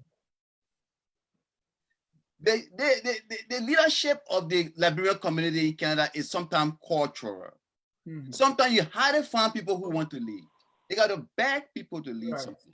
And that's why I wanted to bring you to this point, because I too am very much familiar with Liberian associations in North America. This is what I'm telling you. Yeah. The people beg me. Exactly. So my question here is, why don't you extend the same courtesy to Hina? Because sometimes you beg people to come to meeting. People are not interested, they are busy. Let me tell you, this question is staged the right way. Not Hina. We started this program, I told you, why not Hina? I don't think people following what we say. Why not Leo Johnson? Francis Hina did not overstay. Not only he overstayed, that's not the only point. Okay. He was involved in discrepancies. One is setting up, being involved with a consulate and coming out with some, a lot of allegations came from there. Okay, got you. Going on stage, claiming to be, flagged to be an institution, what he claimed to be, and they were not. Okay. Asking for grants from government, and people don't know about that. Those are serious charges. So let me come up with Leo Johnson. When Francis Hina was doing these things, I called Leo Johnson attention because of the relationship they have. Leo Johnson, this is not personal. It's not about the ideology of how the organization should be run or formed. It's been done. You heard the other caller, the first caller from Windsor. Things been going the wrong way, and we don't accept that. I called Leo Johnson attention. Talk to Francis Hina. This thing is not going the right way. There is not a purpose. We're not getting the right value for this thing. He did nothing about that. He knows what Francis Hina was involved in. There was nobody to take over from Francis Hina. Leo Johnson talked to take over. And he got him on hand all black with conflict of interest. Leo Johnson has an organization called Empowerment Square. If you ask my opinion, Empowerment Square decided building library for Liberian people in Painesville. Yeah, I heard that. It's been 9 to 10 years now, the library not built. Does it ring any bell? Okay. I come in now. No, I come in. The time is fast spent. I want to go to Mr. McCarthy. No. Let me tell you the conflict of interest. I'll go fast forward. I will not take a long time. Leo Johnson advertised Flag to call for a town hall meeting at the library in Hamilton. There was a donation of $100. We saw in the paper that the money for Empowerment Square. 100,000. Why should 100,000? Why should you brand the name of Flag? Then when money comes, then you say no, it's not for Flag, it's for Empowerment Square. that is conflict of interest. Besides that, if you know administration very well, Leo Johnson Empowerment Square having $2 million project in Liberia, that should be enough to take over FLAG and what all surrounding it. It would be like you getting 100-pound bag of rice on a 2-year-old head. Thank you. Hello? Yes. Let me get this other caller. You probably the last caller. Call out your name and where you calling from. Yeah, thank you very much. I'm Tifelus Kerry, and I'm calling from Hamilton. Okay. There are a lot of issues to be discussed, so I want to thank you and thank the host for their brilliant deliberation. So sometimes when I come on air, I don't want to discuss personal issue, and I don't want to take any credit when it comes to FLAG, because we brought an idea for the community. But I have to do that because the fiance or the wife of Leo Johnson just came in and personally tried to attack with 2 questions. She said that the Leo or whatsoever Ibuda fundraising, where the money went. She also said that I took people's stuff and I carried it to Liberia. Though they are personal, but I have to just discuss because I don't like people to lie, especially when it comes to women. The continued issue, I'm not doing continued business. You know it. I carry 1 barrel for you. It overstayed. My wife passed away. It was auction. Come over to me. We're going to discuss that. But don't talk about the funding of FLAG that you talk about taking Ebola item to Liberia. The purpose for which FLAG was funded derived single-handedly for me and my wife. The last time again, Mr. Hineken surprisingly was talking about things that we do here normally to contribute to people who pass away or their family. My late wife, Mariah Kenny, and myself decided on our organization, Key Action Network, to raise funding and help our people in Liberia, the Ebola process. That event was single-handedly sponsored by me and my late wife. We asked the Liberian community in Hamilton. Russell was the chairman. Russell asked for the community to contribute. No one contributed a single dollar. Let the record come. It was in that program. Thank God, Mr. Moderator, you have a report before you. My name there. Look at that. You will see a letter in that report called the Liberian Inspirational Conference. I wrote that letter, single-handedly sponsor and invite community leaders across the province without anybody $1. It was at our conference I proposed that we should establish either a federal or professional organization so that what we were doing, because when I organized the Ebola conference here or fundraising here, Kenya were having one, London were having one. I thought this could not happen in the future. So we should do something better. It was based on in the presence of the former ambassador Swanto. He stayed alive, he can be rich. I invited him, we wrote a letter. When he came, he embraced the idea. When I put forth the idea, it was based on this, that the committee, those that are invited, say, but Reverend, you brought the idea. Serve as a chairman. Yeah. And it is true that the caller from London, Wisdom said, Alexander, we made a lot of error. And based on this, Mr. Wright wrote a letter for us to rectify those. If you read our report, there was nowhere in our report we talk about interim leadership. We should have continued the leadership until election. But when these guys said, no, Reverend, we want more authority, I said, okay, no problem, we set aside. And to an arrangement, you are right, Mr. Hine, I said you have 51, you got 50, I got 51. It was slip or talk. You have 51, I have 50. That is the record. Thank you, Mr. Kerry. But there was no actual election or plan to have an election for interim leadership. It was through an arrangement. Thank you. So we make a lot of mistakes we need to rectify. But when people come on air and start attacking people's personality, people's issue, it's so wrong. The fundraising that we have and the material that I talked in Liberia, the reports are there. It was not for you, Jonathan. It was not for the Liberian community. It was not for FLAG.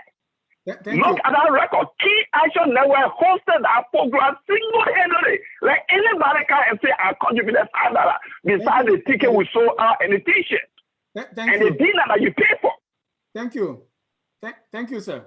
Okay, so I just want people to start coming on air and castigate you. You don't want people to castigate your husband, but you come on air, you lie on people. What's that for? Come to me with this kind of your matter. Thank you. You're welcome. Thank you. No problem. All right. We are almost out of time. Okay, I know, and I'm so sorry we still have a lot of people on the call. But here is what I want us to conclude with. I too am a Liberian. I have been in a number of organizations that split in 2, 3, and sometimes we go on fighting for 4, 5 years and later put it together. What is the way forward for us to have one flag, one community? What can we do? I'll start with you, John. Thank you, Mr. Judge. Just briefly, before I come to your question, it's good Reverend Keating came online to clarify certain things. My colleagues online have also done so. What we are doing here is not personal. It has to do with the interests of our community. It is driven by principles. Principle of fairness, the principle of transparency, the principle of democratic values. So let no one take this out of context that we are attacking anybody. And that's why we're not even trying to respond, because one of my board members in the president of Wokima Wapia is also being accused here, but I would not speak to that. In terms of how we come together, Mr. Moderator, we have done that several times. Maybe you may wonder why we are having elections in November 2019, when we got registered in July 2018. More than a year plus, almost a year, 6 months down the road. It's all because we have built ourselves to all forms of negotiation and mediation as a way of finding common grounds for us to come together as a community. But because certain individuals were driven by self, they rejected all of the efforts. Mr. Wright indicated the first effort that was made. Several individuals across the country, the president in Nova Scotia, we have a communication for him. Hold on, let Corinne go in Morovia. You see Mr. Wright, please get that. Go ahead. I see all the problems, all the things that you have done.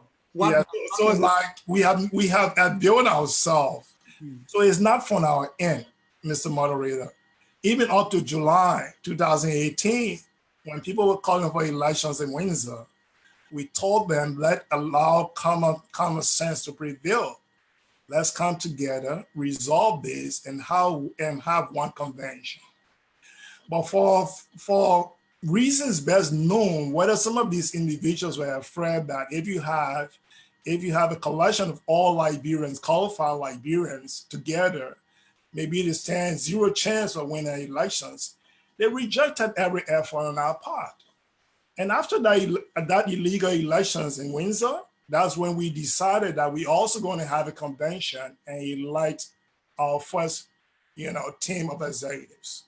So that's the road we are on. And I can tell you, if you even decide to say you're mediating today, look, just to interject this, like 3 days before our convention, Melvin Dunn, one of our founding members, sent a letter and called me and said, John, I want to mediate. You guys should hold up the convention. You know why that mediation fell apart in 3 days? Because those who sent him to mediate said, well, we would not change our position. You'd rather go and tell them not to have a convention, but we're not going to change our position. Melvin's position was that, well, you cannot come to a negotiation table, holding your position firmly that you're not prepared for give and take. And then he called me on a Sunday morning and said, well, John, I think you guys should disregard the communication I sent out there. So there where we stand, we deal with a group of people who are driven by self, so much so that they would not negotiate in the interest of our people.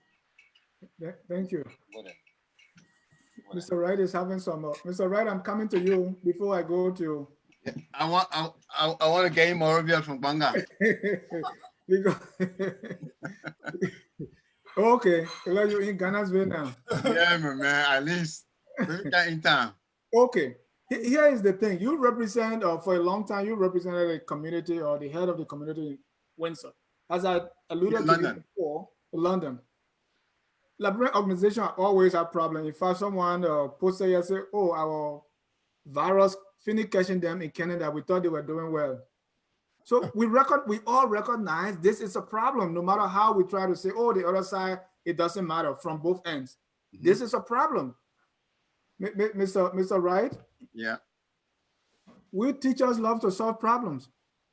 What do you think is the way forward?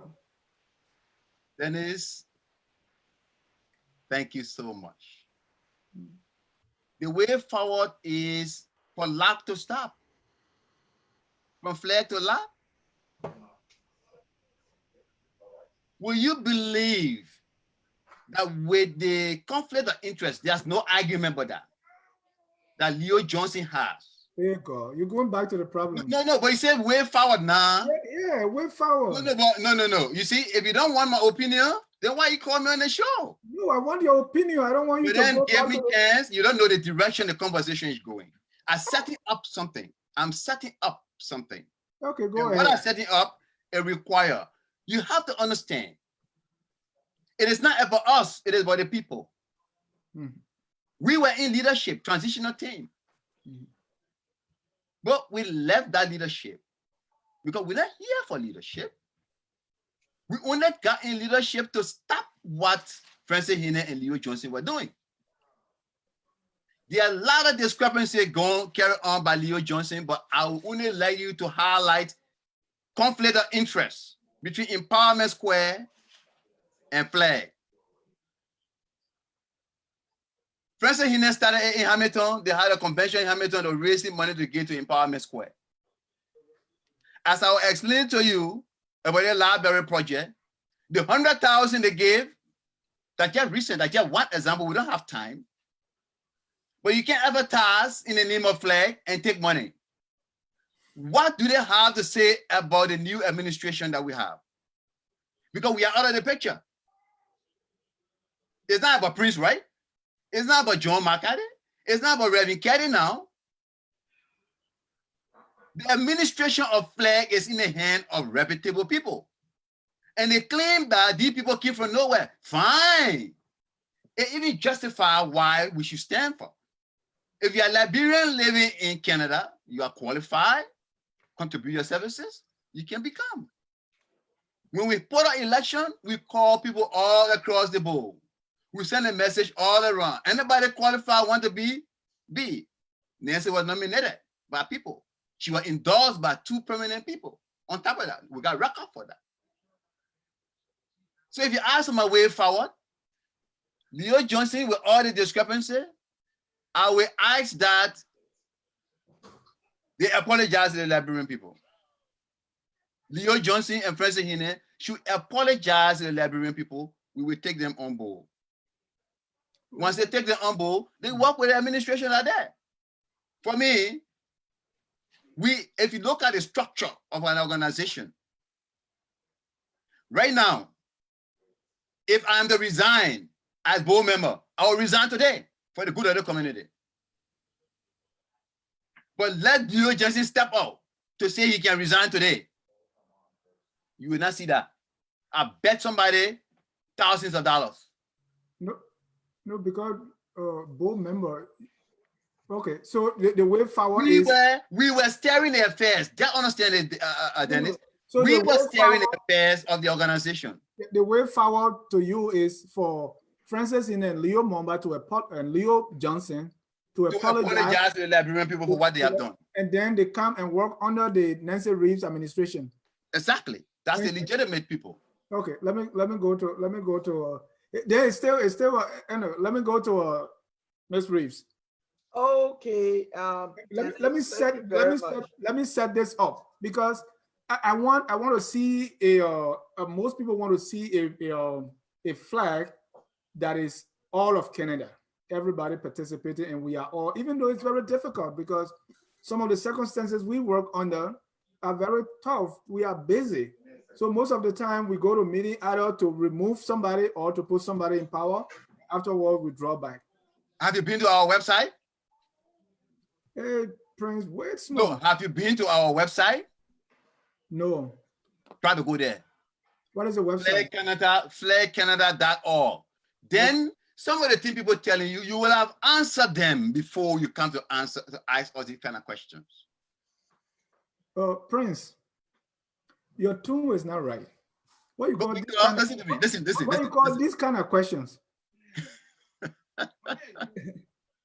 You know what I mean, Dennis? Don't tie a rope on your head. No. Okay, go ahead with your question. No, right. Okay. Don't say these kind of questions, okay? Let me go to Nancy. So we want Dennis. we want to see a You got be patient, Dennis. You got lots to deal with us here. right. No, I want people to understand that we are coming to this discussion with an open mind to get the understanding and our viewers to get what's going on. And the goal is at the end of the day, we want all of us to work together. Yeah. So go ahead. Let me. But you know, Dennis, I'll tell you this: when things have been rough so much, it creates a lot of sometimes hard feelings, because you know, last week or the last time you had Francis Hinaya on your show here, to tell you the truth, what went on with that consulate office had me so upset till I can even, I wrote a letter to Morovia. Anyway, let's leave that. But if you ask me, what should we do to move forward? I will say, and I always say to Liberians, know your places. Speaking English is one thing. Being educated in specific areas or having expert knowledge is another thing. Not because you can have expert knowledge in everything. So you need to know our places, our positions, and where we can exercise authorities. So in so doing, then you can exert a better capabilities of what you can do, and you do it best. You can do everything. We need to learn to put people first and not ourselves, right? And those people we need to learn to put first in Canada are Liberians in Canada who need our help. And as I said at the beginning of your show, with me, with Prince there, with Joe McCarthy, all educated and working, that's not the same with all Liberians. There are people in Liberians in the society that need help. They need a pathway to education. They need resources to better their lives. I saw a lot of them in that hall that night. In that hall that night, they had a lot to say. And that's what I go to bed thinking, right? How can we help Liberians in Canada and in Liberia? And when I met the Liberian ambassador to the United States yesterday, those were things we discussed.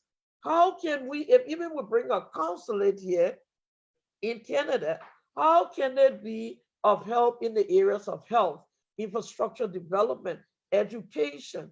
That was why I wrote that 7-page proposal to Minister Grisby, that when the consulate is settled here, we can be able to work with. I told Minister Grisby this: I don't want this job.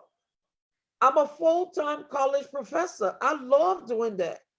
But I can be of help in any ways I want. I didn't want Nancy Reese to be heading it, that people will have to go and have meeting and exclude me from there. So if we learn to put people first, learn to work in the interest of people, we can all come together. And I love to see that, to see one Liberian group in this part of a flag in this province or in this country working in the interest of Liberians. We've come from a post-war country that is still wrapping up with mental health issues, psychosocial issues, education, diseases, you name it. What are we doing? What are we doing? Fighting to be seen at the top is of no use. When people below you, so many are struggling, what are you fighting for? The need, the fame, the money? It makes no sense to me. So if you ask me, what do I want to see? I want to see us together as a group, as one group called FLAG, working together to better the lives of Liberians in Canada and in Liberia. Thank you very much. Yeah, so what if, and this is an if, that the both group dissolve and we go into election. Is that something that you are open to?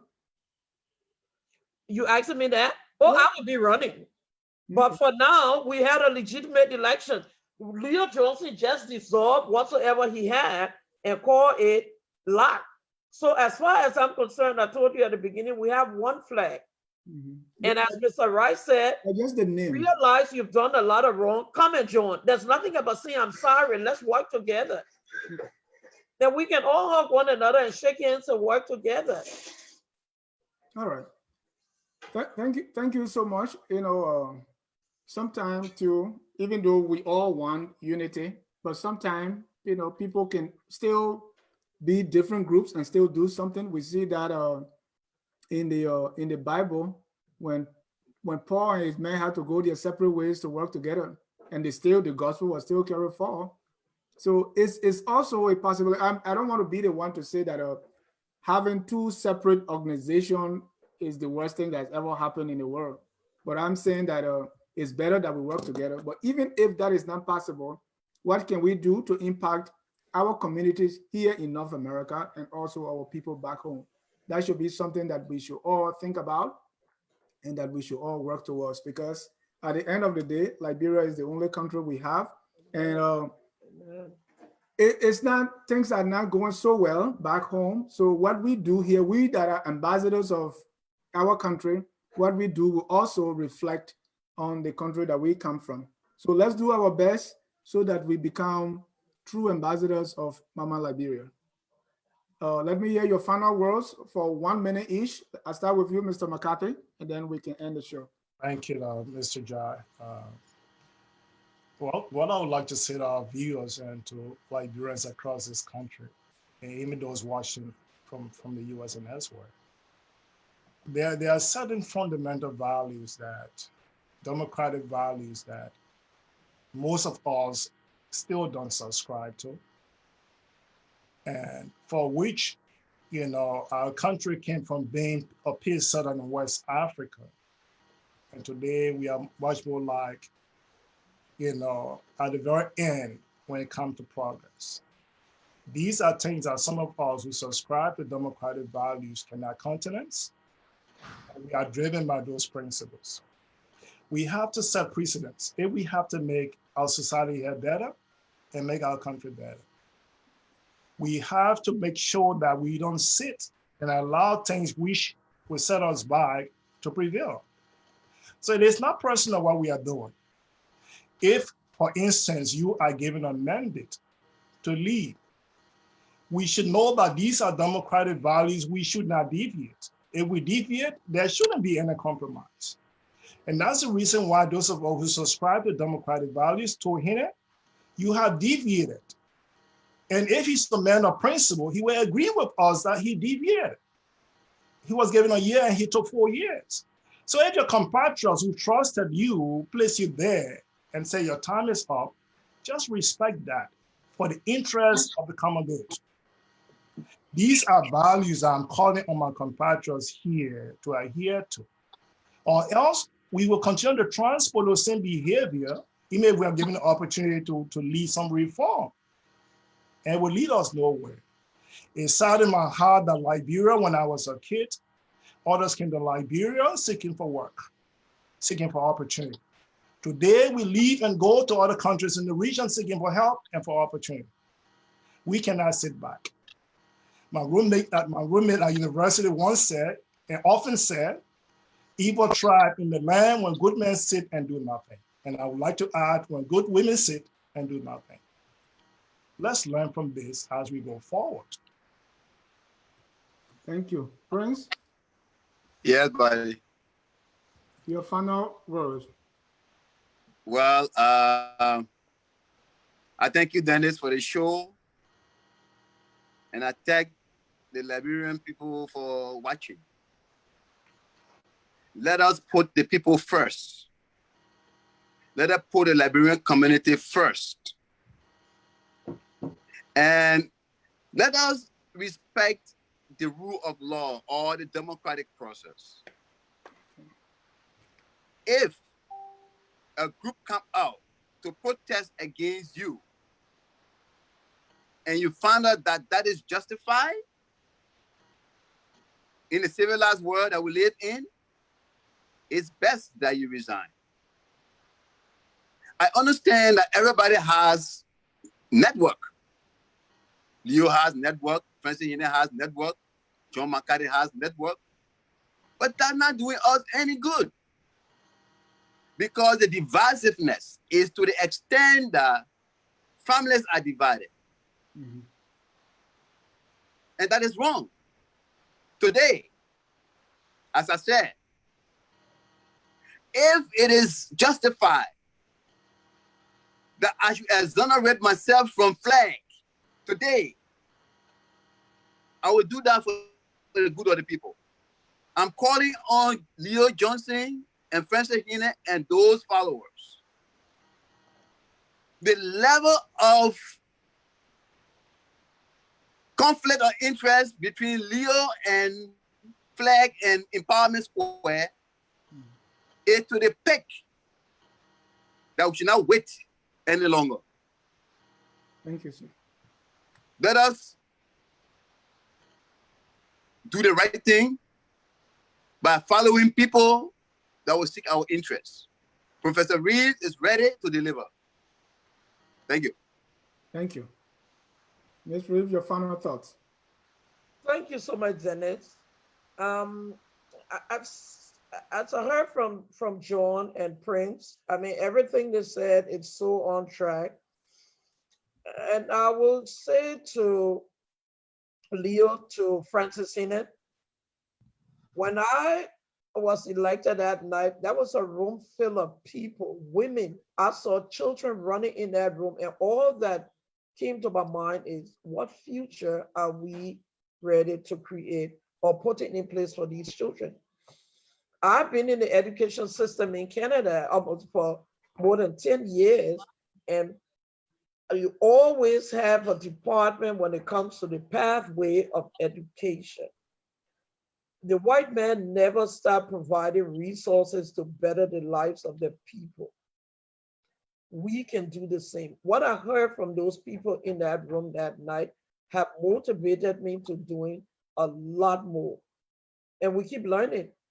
But to Mr. Johnson, Mr. Hine, whatsoever the situation may be here, we need to focus on the lives of our people, the health and better well-being, not only in Canada, but in Liberia. Dennis, almost anybody you call in Liberia, you ask about them, they're dead. They're dead. Some days I wake up from bed, I can't even wake up. I feel like I'm almost having something is happening in my body.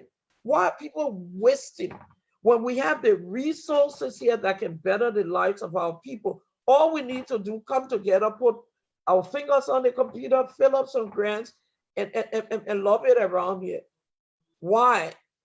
You can go back to say what also ever Francis Hine said and whatnot. But those people in that room, what they told me that day, I believe them. I believe that they were not lying. So Mr. Hine know what they've been doing with Flag and what they have not been doing. It's never late. Let's get together, work for the betterment of our people in Canada and in Liberia. Thank you very much. Thank you, and I appreciate your time, all of you, for taking up the time to talk about what's going on among our people right there in Canada. 2 years ago, I was in Alberta, Calgary, and Edmonton, and that's beautiful. I want to say let's do our best, so as I said again, so that we can move Liberia forward. We'll be ending the show now, but at 6 o'clock, please tune in. We're going to be having the best comedian in North America, Curtis D, will be on for an exclusive interview. Once again, I want to say thank you for coming. Thank you, Dennis. Thank you, Nancy. Thank you, John.